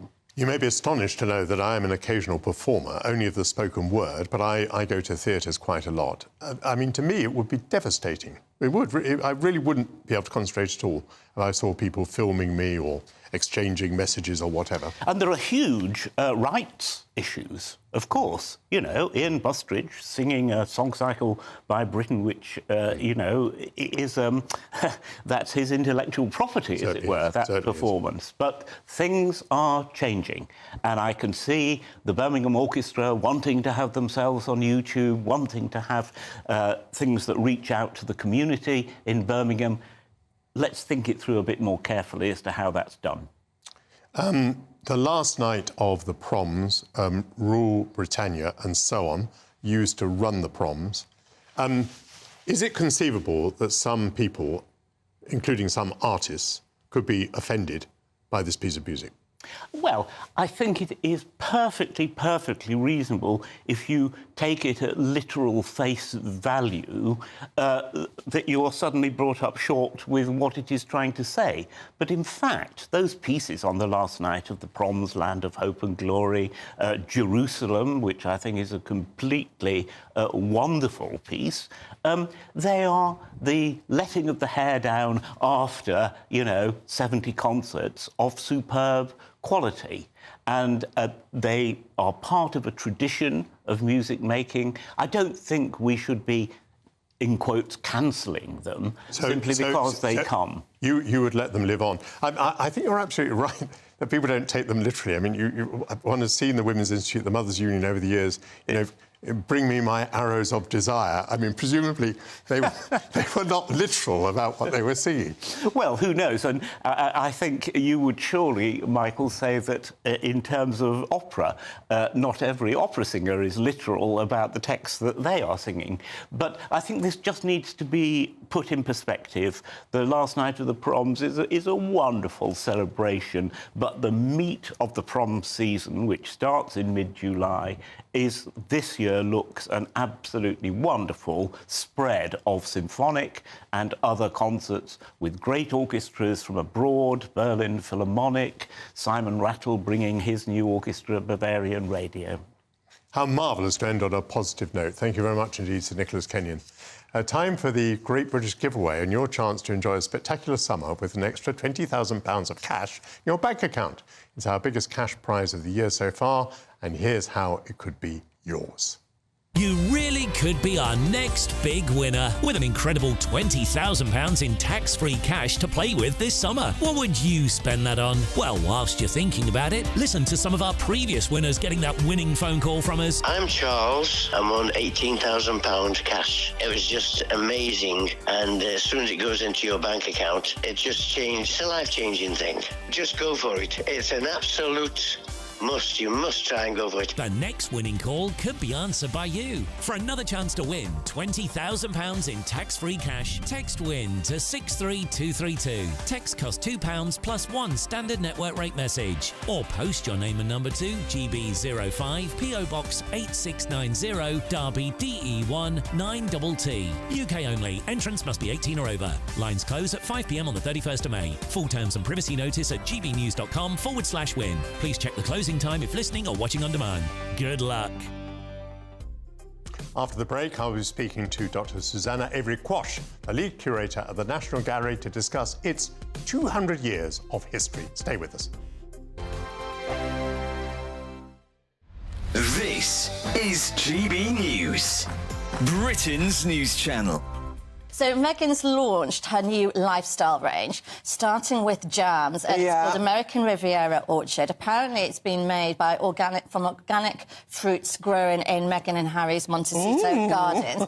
If we can believe it, I reserve an air of scepticism. But she sent out 50 jars of this jam to influencers and celebrity friends in the hope of trying to boost some sales to her product. But it's ended up winning for King Charles because fans have gone to Highgrove website and King Charles's jam has sold out. So hang on, why did they go? Gone through the roof. Why did they go to the Highgrove website? Well, I think it's a bit of a blow against Meghan because they're saying we don't want your jam. We're going to go and get the king. So it just shows how popular the king is. This is what she's always wanted. Her dream has been to be like this Gwyneth Paltrow style lifestyle guru. She's always loved Gwyneth's website Goop. When she set up the TIG, which was her website when she was still in Suits as a working actress, that was the brand, the style of brand that she was going for, was this Gwyneth style, New York elite, very princessy. So this is her chance now by trying to cash in on her royal title because she is now a duchess, so she's using that to try and elevate her brand. And she's really now trying to carve out herself as this new Martha Stewart. And she's coming out with a cooking show as well on Netflix. She's coming out with a cooking show. And she's, I mean, to be fair to Meghan, she has always tried to say that she's into healthy eating, organic food, cooking. But I don't see this being a success. It just will not happen for her because she's just burnt too many bridges. People just don't believe in her brand. They don't think she's authentic. So are you an actress? Are you a guru? guru? Yeah. Are you a duchess? Are you a philanthropist? Who are you, Meghan? Who actually are you? Yeah. This is what we're asking. Yeah. I don't think anyone knows. I don't think Meghan really knows who she is. I'm Christopher Hope. And I'm Gloria Di Piero, bringing you PMQ's live here on GB News. Whenever Parliament is in session on a Wednesday at midday, we'll bring you live coverage of Prime Minister's questions. We'll be asking our viewers and listeners to submit the questions that they would like to put to the Prime Minister, and we'll put that to our panel of top politicians in our Westminster studio. That's PMQ's live here on GB News, Britain's election channel. I'm Patrick Christie's. Every weeknight from 9, I bring you 2 hours of unmissable, explosive debate and headline-grabbing interviews. What impact has that had? We got death threats and the bomb threats and so on. Our job is to do what's in the best interest of our country. You made my argument for me. My guests and I tackle the issues that really matter, with a sharp take on every story. I'm hearing it up and down the country. That was a beginning, not an end. Patrick Christie's tonight from 9 p.m. only on GB News, Britain's news channel.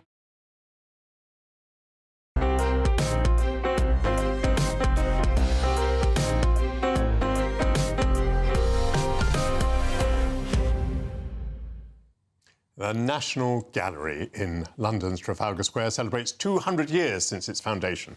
The collection rates alongside other national galleries and private collections as one of the great concentrations of art, especially Western art of the second millennium in the whole world. The National Gallery's prominence has made it a target. Diego Velázquez, the Toilet of Venus, was attacked by a suffragette in 1914 and by Just Stop Oil recently. The gallery's masterpieces were hidden in a Welsh slate mine during the Second World War. In 2020, the gallery closed for an unprecedented 111 days due to the government's response to COVID-19. To discuss the history and the gallery's value to the nation and to the world today, I'm joined by lead curator at the National Gallery, Dr. Susanna Avery-Quash. Susanna, lovely to see you. Tell us about the foundation. Was it a sort of globally pioneering step forward to establish a National Gallery? Yes, I think it was, Michael. We were set up in 1824 by an Act of Parliament. Lord Liverpool's government bought 38 paintings from the heirs of John Julius Angerstein, and they were really largely historical continental works by Raphael, Rembrandt, Rubens, people like that. And there were also some British pictures. We tend to think of the National Gallery being full of international art, but there were wonderful works by Hogarth and Reynolds, for example, and even a work by David Wilkie, who was then a living artist.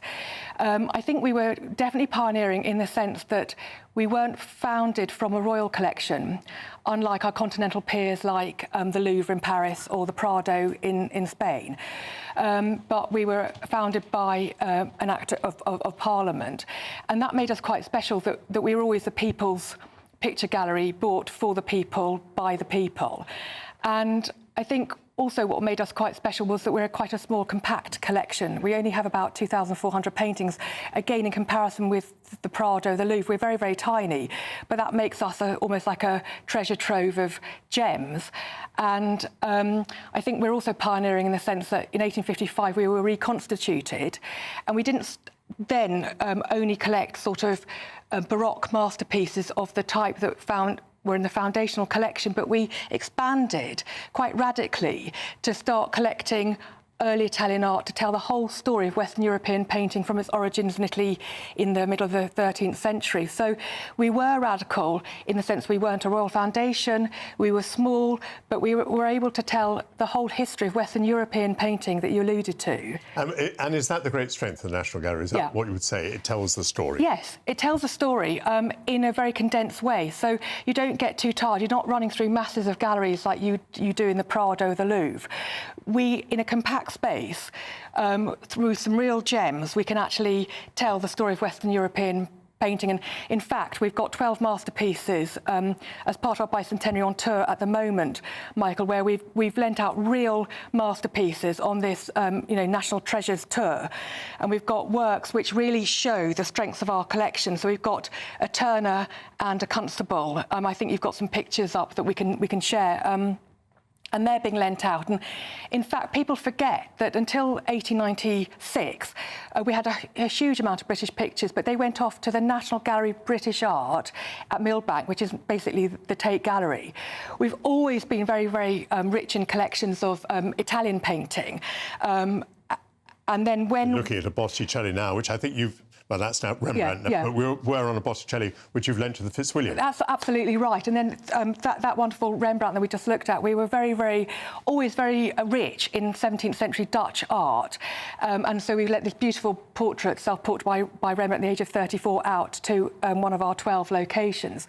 And also, we are very rich in post-1800 French art, Impressionism, post-Impressionism. Now, unlike early Italian art, where we were bucking the trend and going out and buying this stuff in order to expand our collection, we were quite slow off the mark in relation to purchasing French art, modern French art. Some of the trustees, I think, they weren't quite sure whether it was a fad or not, and they said they didn't want modern French rebels in the hallowed precincts of Trafalgar Square. But we do, through the generosity of people like Hugh Lane and Sir Simon Sainsbury, we've got a lovely collection, so we're lending out the water lilies as part of that collection. We've got other strengths too. So, Claude Monet. By Claude Monet. And you'll be interested, I know you like Spanish art. You know, we have beautiful Spanish pictures, so we're lending out the Rugby Venus, the picture you mentioned, as one of our absolute national treasures, and that's going out. So we've got 12 venues across the nation where the hope is that half the population will only be an hour away from being able to visit one of these wonderful treasures that represent the core of our collection. In the digital age, of course, you can reach people in all sorts of ways. Tell me a bit about that, because presumably you've gone from being a London institution, you were always a national institution, but now presumably you're a global institution. Absolutely. I mean, we're always the National Gallery, the Nation's Gallery, the People's Gallery, but where do we stop the people? So we've expanded through the digital age. We're saying, in my book, it's not either or, it's both and. So we still work analogue. There's nothing like beating coming to see a National Gallery picture face-to-face. But we realise that many people can't get to the National Gallery, whether that's because they're ill or frail or elderly, or they live across the world, or they can't afford it. So we want to bring our pictures to them where they are. And so the digital age allows us to do that because we can work on a digital platform. So we do a lot of now online teaching. We produce films that people can access from their phones or from home. We have many digital projects. So, for example, in 2020, we transported one of our paintings, a Veronese painting, always in room 9 at the National Gallery, and we recreated what it would have been like for the viewers in sort of 1561, where it was in its original context through virtual reality. So you put on a headset and you suddenly were transformed from London's National Gallery and you entered this church, San Benedetto al Po. And it was a way of using digital technologies to harness these assets in order to bring new life and interest in our paintings to the people. And what about scholarship? What is the scholarship that goes on in the National Gallery? Yeah, the scholarship's very, very important. I think research really underlines absolutely everything we do, because we don't just share pictures with people, but we want to share our knowledge and enthusiasm about those pictures with them. And so we have a very research active staff and research supportive staff at the gallery. One of our projects for the bicentenary, Michael, is that we're going to be putting all our dossiers, which contains all the information about our paintings, which were stored in paper files before in the library and archive and in the scientific department. That relates to the painting's history of provenance, its history of conservation, the history of ownership and so on, and exhibition history. All of that's going to be made available from next year through digital platforms, through the National Gallery website. That's just one example of how digital helps us share our knowledge with people. Susanna, I congratulate you on the 200th anniversary. That's to the gallery, and I congratulate you personally on being in position at this marvellous moment when you're going to have such a great celebration. And thank you very much for what the National Gallery does for us all. That's Susanna Avery-Quash. After the break, we'll be discussing what is Putin's approach to espionage and the significance of spy expulsions by Western leaders. I'll be speaking to the Russian espionage historian and writer Alexander Vasiliev. But first, with the latest headlines, is Tatiana Sanchez.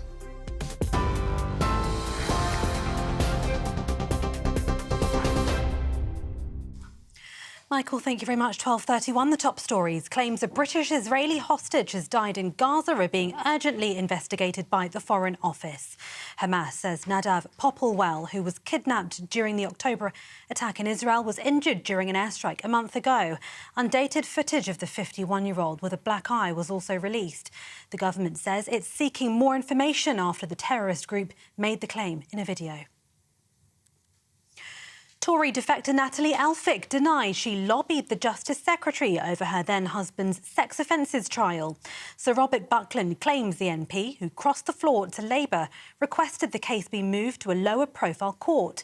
Speaking to the Sunday Times, he says she was told the request was completely inappropriate. Her spokesperson refuted the accusation in the Mail on Sunday, describing it as nonsense. Applications have opened for funded childcare, part of an expansion of the government's current offer for working families. Parents of children who are older than 9 months from September are now eligible for support. The full rollout will see support increase to 30 hours a week by September next year. And weather warnings for thunderstorms are in place across the country, with Britain's warm spell set to end this afternoon. The Met Office issued a new alert for rain in southwest England. Eastern areas of Northern Ireland can also expect a heavy downpour, with a warning in place until 6 o'clock Tuesday morning. For the latest stories, sign up to GB News Alerts by scanning the QR code on your screen or go to gbnews.com/alerts. Michael's back after the break.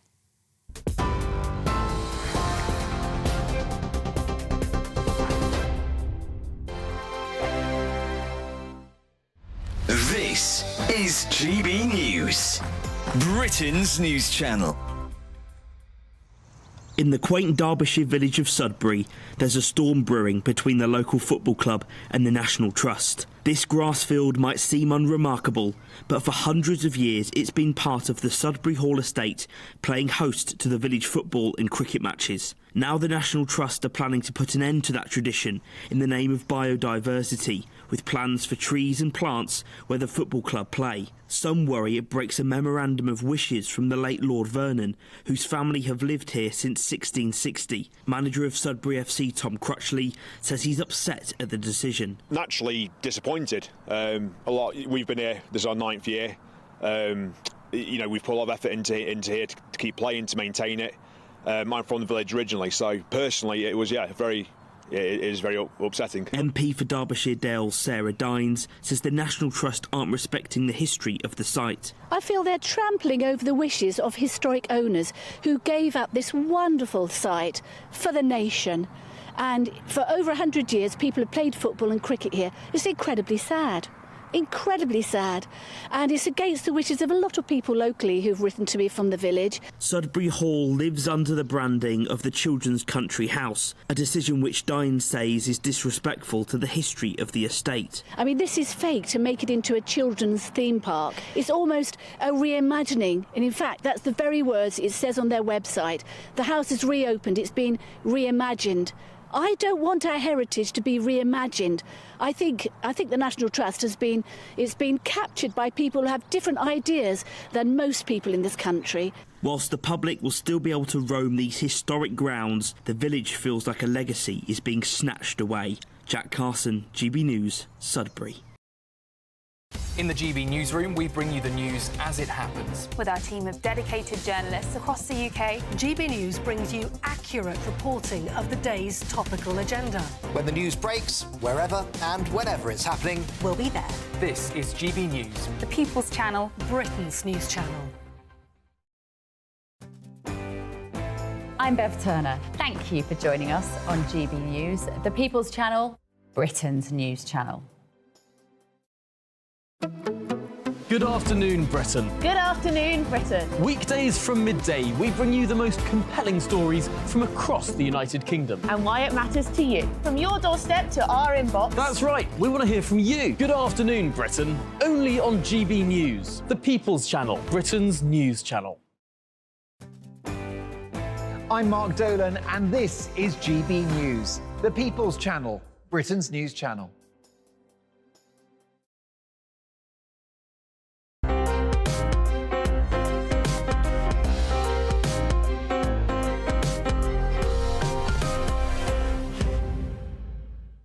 Welcome back. Last week, the British government announced the expulsion of the Russian defence attaché from London.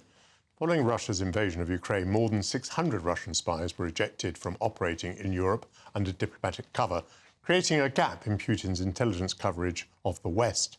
One response was to change the focus and objectives of Russian agents. Joining me now is Russian espionage historian and writer Alexander Vasilyev. Alexander, welcome to the programme. What do we know about the defence attaché and what he might have been doing that has upset the British government?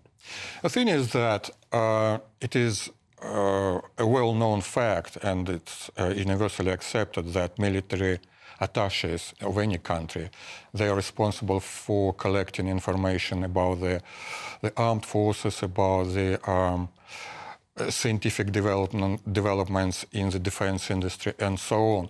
It is accepted. This is a part of the job, right? Whether what exactly did this Colonel, I think his name is Colonel Yelavik, what exactly did he do? He's been working in this country for 10 years. Mm. And before that, he was assistant military attaché in Washington. Americans didn't have a problem with him. He then got a visa to this country, which is actually a good indication that he's a good Russian, right? Americans never expelled him. He worked here for 10 years. What happened? What happened? So at the moment, I think we need more information to figure out anything about this case. So far, it looks like a more political decision.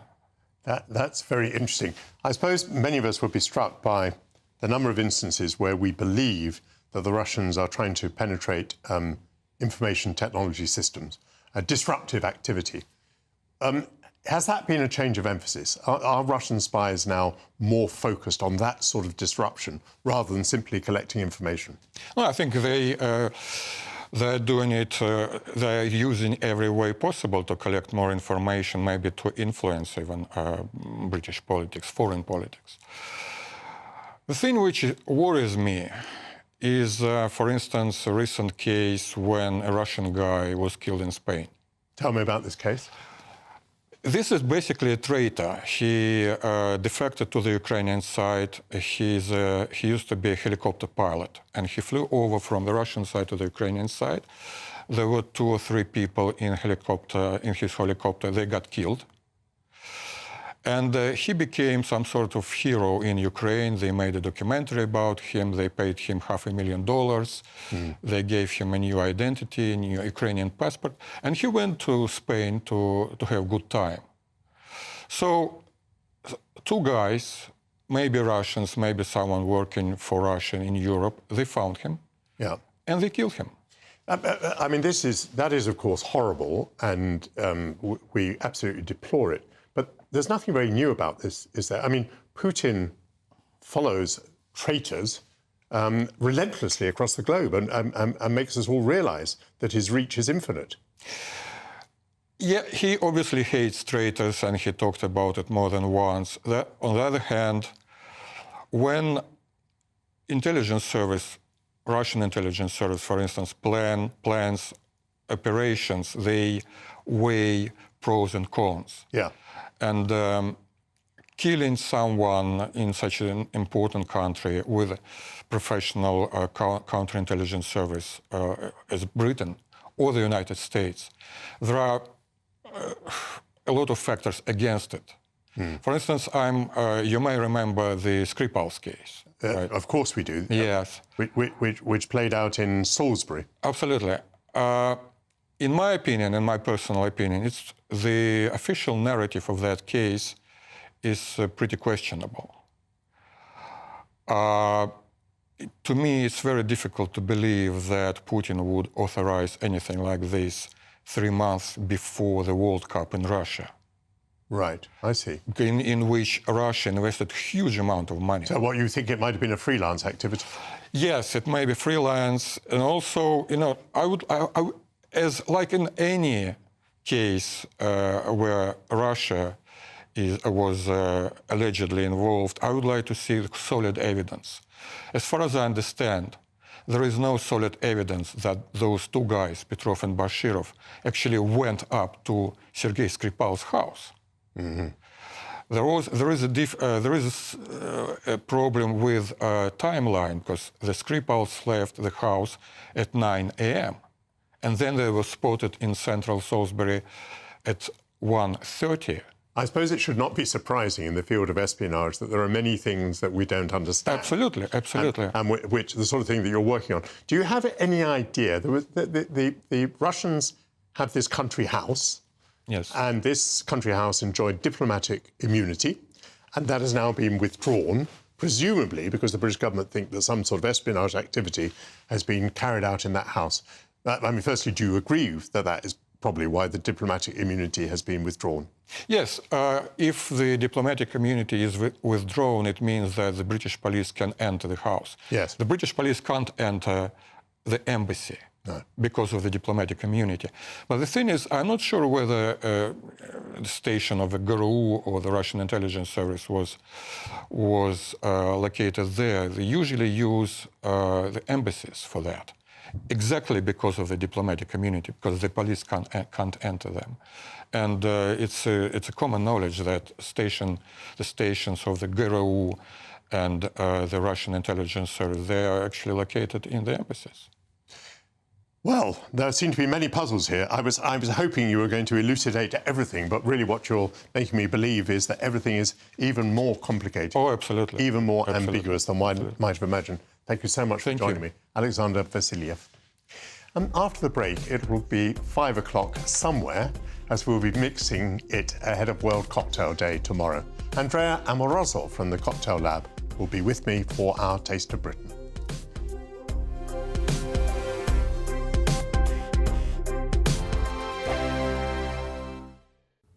Hello and welcome to your GB News weather update by the Met Office. Sunny spells for some, but also some scattered heavy thunderstorms, but it is going to be feeling warm, very warm for some of us. High pressure still in charge, especially across eastern parts. That's gradually clearing its way eastwards. We do have some weather fronts to give a focus of some heavy rain, especially across Northern Ireland, later into Scotland as well. But we do have weather warnings in force for thunderstorms across much of England, Wales, Northern Ireland and into Scotland later. So we are going to see some heavy downpours, torrential with thunder, lightning and hail. Further towards the south and east though, plenty of sunshine on offer, feeling warm with highs of up to 27, possibly 28 degrees. So heavy showers continuing tonight with the risk of thunder and lightning. They're going to be pulling their way northwards, affecting much of northern England and into Scotland later with heavy rain here as well. Elsewhere turning drier into the night, some low cloud across western parts, but otherwise temperatures are still holding up at around 11 or 12 degrees. So a mild start as we go through Monday, but a bit of an east and west split. Many places across eastern parts are seeing a dry day once again, but further towards the west, we've got low pressure in charge, bringing outbreaks of heavy and persistent rain, especially across southwest England, Wales and Northern Ireland, feeling cooler for all as well, and with a bit of a breeze across eastern coasts. 2024, a battleground year. The year the nation decides. As the parties gear up their campaigns for the next general election. Who will be left standing when the British people make one of the biggest decisions of their lives? Who will rise? And who will fall? Let's find out together. For every moment, the highs, the lows, the twists and turns. We'll be with you for every step of this journey. In 2024, GB News is Britain's election channel. We're GB News, and we come from a proud tradition of British journalism. That's why I'm so excited to be here. It's something so new. The first news channel to be launched in Britain in over 30 years. Launched to represent the views of the British people. To go where other broadcasters refuse to go. How did you find out about the story in the first place? Launched with one aim. To be the fearless champion of Britain. It's an absolutely fantastic atmosphere here. This is GB News. The People's Channel. GB News, Britain's news channel. Join me, Camilla Tominey, every Sunday at 9:30 when I'll be interviewing the key players in British politics and taking them to task. This report basically says that he's not fit to stand trial. With an upcoming election looming over Westminster, now is the time for clear, honest answers. I agree. And that's precisely what I'll get. Is he indecisive? Incompetent? That's the Camilla Tominey Show at 9:30 every Sunday on GB News, the People's Channel, Britain's election channel.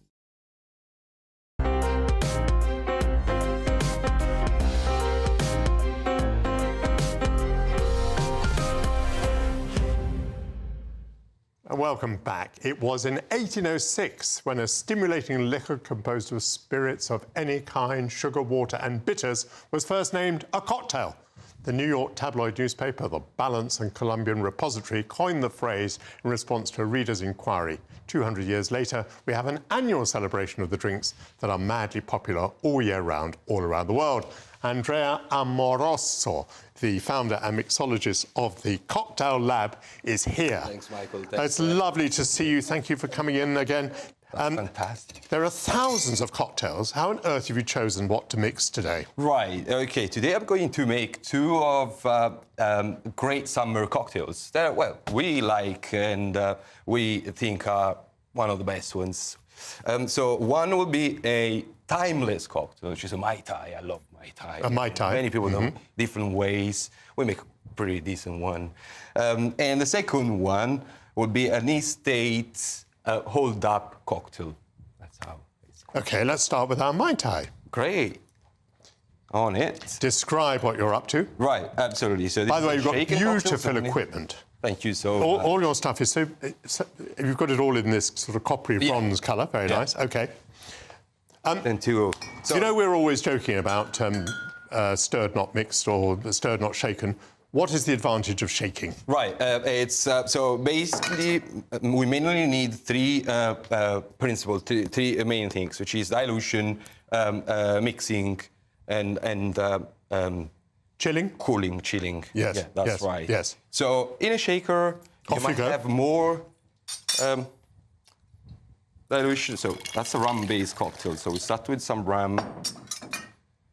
We'll have some nice, lovely pineapple juice. Pineapple juice? It's always nice and refreshing for summer, isn't it? Lovely. There we go. So you're not measuring today, but presumably very often you do no, measure, do you? But I'm so used to it. You know what you're doing. A splurge. Yep. Of lime juice. And then we add this lovely orgeat syrup. Orgeat syrup is essentially almond and blossom. Now, some of these things are quite sugary, and I heard that it's funny how governments always achieve the opposite of what they intend. During Prohibition in the United States, there were lots of illegal speakeasies, and in order to make people drink their drinks faster before the police could come through the door, they found that if they mixed them with sweet things, the alcohol went down faster. Also, the smell of the honey and so on disguised the smell of the alcohol, and so the cocktail flourished during Prohibition. That's right. Isn't it marvellous? That's great. So what are you doing with that glass? Just cooling the glass as well, are you? Best cocktails are made during Prohibition time, which is right at the time you described. Yes, indeed, yeah. So just give a nice sip. Is that quite an art? Yeah. What?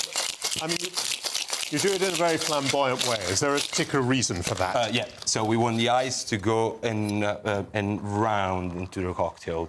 So that makes it... Oh, thank you so much. Is it that you're going to use? Yes. There we go. Top of it. There we go. That has.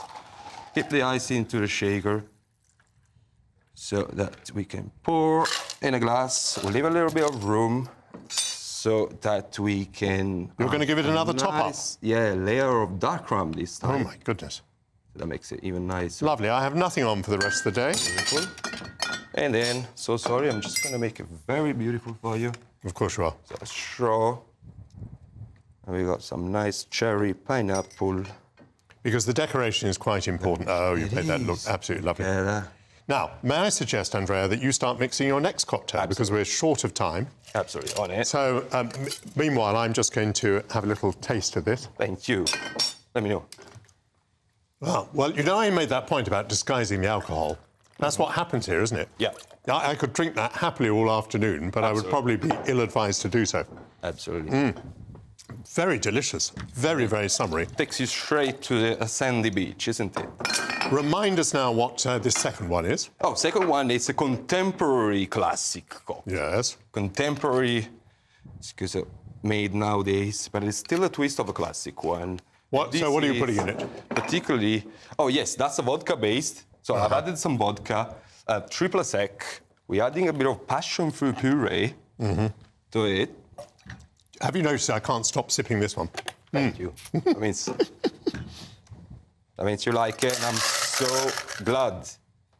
Fantastic. So what's going to be the difference between the two? What would be the difference of occasion? This is an endless, timeless cocktail. Endless and timeless, sounds good. As in, like, it's been going on since 1944, and it's still one of the favorite cocktails in the world. And this has a more modern touch. This one has a more modern touch, using passion fruit, a bit of sweetness, and also... What's missing? We are missing a little touch. Is that Aperol? Aperol, that's aperitivo. Okay. Yeah, that's an Italian aperitivo. Being Italian, I have to give a little Italian. Yeah, no, absolutely. Right, time to shake this one as well. Let's look at your method again. Beautifully done. And this is going to end up in a shorter glass. Shorter glass. You're going to need that. Thank you so much. Fantastic. I'll use it this way. You can put it on the glass like you did, yeah? Oh, my goodness. Look at the colour of that. Nice, fresh colour. Look at the sensational colour. There we go. So this one goes with a nice mint sprinkle on. I'm not allowed to touch it until you decorate it. Oh, that's okay. I mean, there we go. Put the little straw in. So this is a little glass and a little straw. What do you think of this? Oh, it's very sweet and it's very, very fruity. And again, what? It's also a bit bitter at the end, after the test. A little bit bitterness. But both of them are fabulous summer cocktails. Now, in a moment, we're going to switch over to Darren Grimes, who's taking over at 1 o'clock. Darren, what do you think of the setup I've got here? I think this is incredible, Michael. I think you should come every week. Well, we do. do something a bit like this every week. What's on your programme? Well, on the programme, we'll be discussing Suella Braverman's intervention this morning, where she says, actually, we need to scrap the 2-child benefit cap, which I think is probably the right thing to do. Ultimately, we need to have more kids in society, and we'll be debating a whole host of issues throughout the morning, and, well, afternoon even. It's no longer morning, is it, sadly, but it's 5 o'clock somewhere, so enjoy. Looking forward to it. Darren, I think it's very noble of you to carry on the afternoon and think about all these very serious problems and to debate them in the very profound way that you always do. But will you forgive Andrea and me if we continue to enjoy our afternoon with our absolutely wonderful cocktails? I want to say a big thanks to Andrea Amoroso. Thank you so much. Thank you. I want to thank all of my guests who took the trouble to come in. I can't speak now, of course. Took the trouble to come into the studio on a Sunday. This programme will be in its usual slot next Sunday, but alas, in my absence, I'm going to be back in 2 weeks' time on Sunday, the 26th of May, from 11 a.m. Up next, as you just heard, is GB News Sunday, and that's going to be with Darren Grimes. And meanwhile, Andrea Amoroso and I are going to continue to enjoy ourselves. Cheers. Cheers. But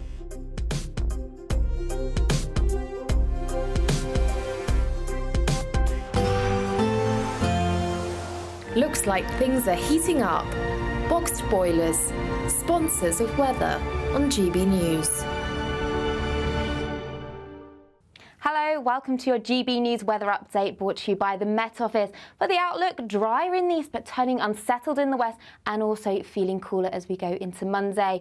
So high pressure is going to be moving its way eastwards. We do have some weather fronts that's bringing a focus for some showers or longer spells of rain through the rest of today. And we do have some warnings in force as well for thunderstorm. Thunderstorms are going to be pushing their way northwards, affecting northern England and also into Scotland. Some of these are going to be quite heavy at times, giving hail and thunder. Elsewhere, turning drier, some low cloud across western parts, clearest in the east, but temperatures still ranging around 10 or 11 degrees. So it is going to be a mild start as we start Monday, but a bit of an east-west split in the weather. Once that low cloud generally clears across much of England and Wales, it will turn drier and brighter. Showers coming into Scotland, but further west we have an area of low pressure bringing outbreaks of rain across Northern Ireland, western parts of England and also into South Wales too. So it is going to be feeling cooler for all, highs of up to maybe 20 or 22 degrees. As we go through Tuesday, that rain shifts its focus further towards the north and east with showers following, and then that really sets the scene for the outlook as well. So longer spells of rain on Tuesday, Wednesday and Thursday, sunny spells, scattered showers, not as warm but still highs of 20 or 21 degrees. That warm feeling inside from Boxed Boilers, sponsors of weather on GB News.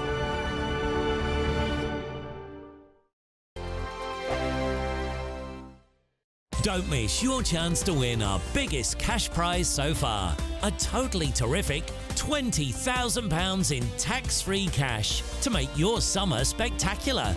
You could use that cash to splash out on a holiday, make the garden glam, buy a new car, or just save it for a rainy day. Whatever you'd spend £20,000 on, make sure you don't miss the chance to make it yours. For another chance to win £20,000 in tax-free cash, text prize to 63232. Text costs £2 plus one standard network rate message. Or post your name and number to GB05 PO Box 8690 Derby DE1 9TT. UK only. Entrance must be 18 or over. Lines close at 5 p.m. on the 31st of May. Full terms and privacy notice at gbnews.com/win. Please check the closing time if listening or watching on demand. Good luck. Dubes & Co. Weekdays from 6 p.m. Organisations, plural, because there's loads of people doing this, that organisations are charging schools to be part of this odd league table about who's trying to outdo who when it comes to who is more trans inclusive with the kids than the next person. There's something that makes me uneasy about this. Supposing a child comes home and says, you think, oh, I've done well today. He said, well, how have you done? He said, well, I was #1 painter, or I was #1 reader. No, I wasn't. I was made LGBT champion. This is a 4- and 5-year-old. Look, I can understand this, actually, as we develop into the secondary school. I can understand more debates taking place. I cannot understand why we have to thrust it at young children. And I think if you ask the parents, they'd be hostile to it. And what about the role the teacher has to play in all this? Society has been one way, the pendulum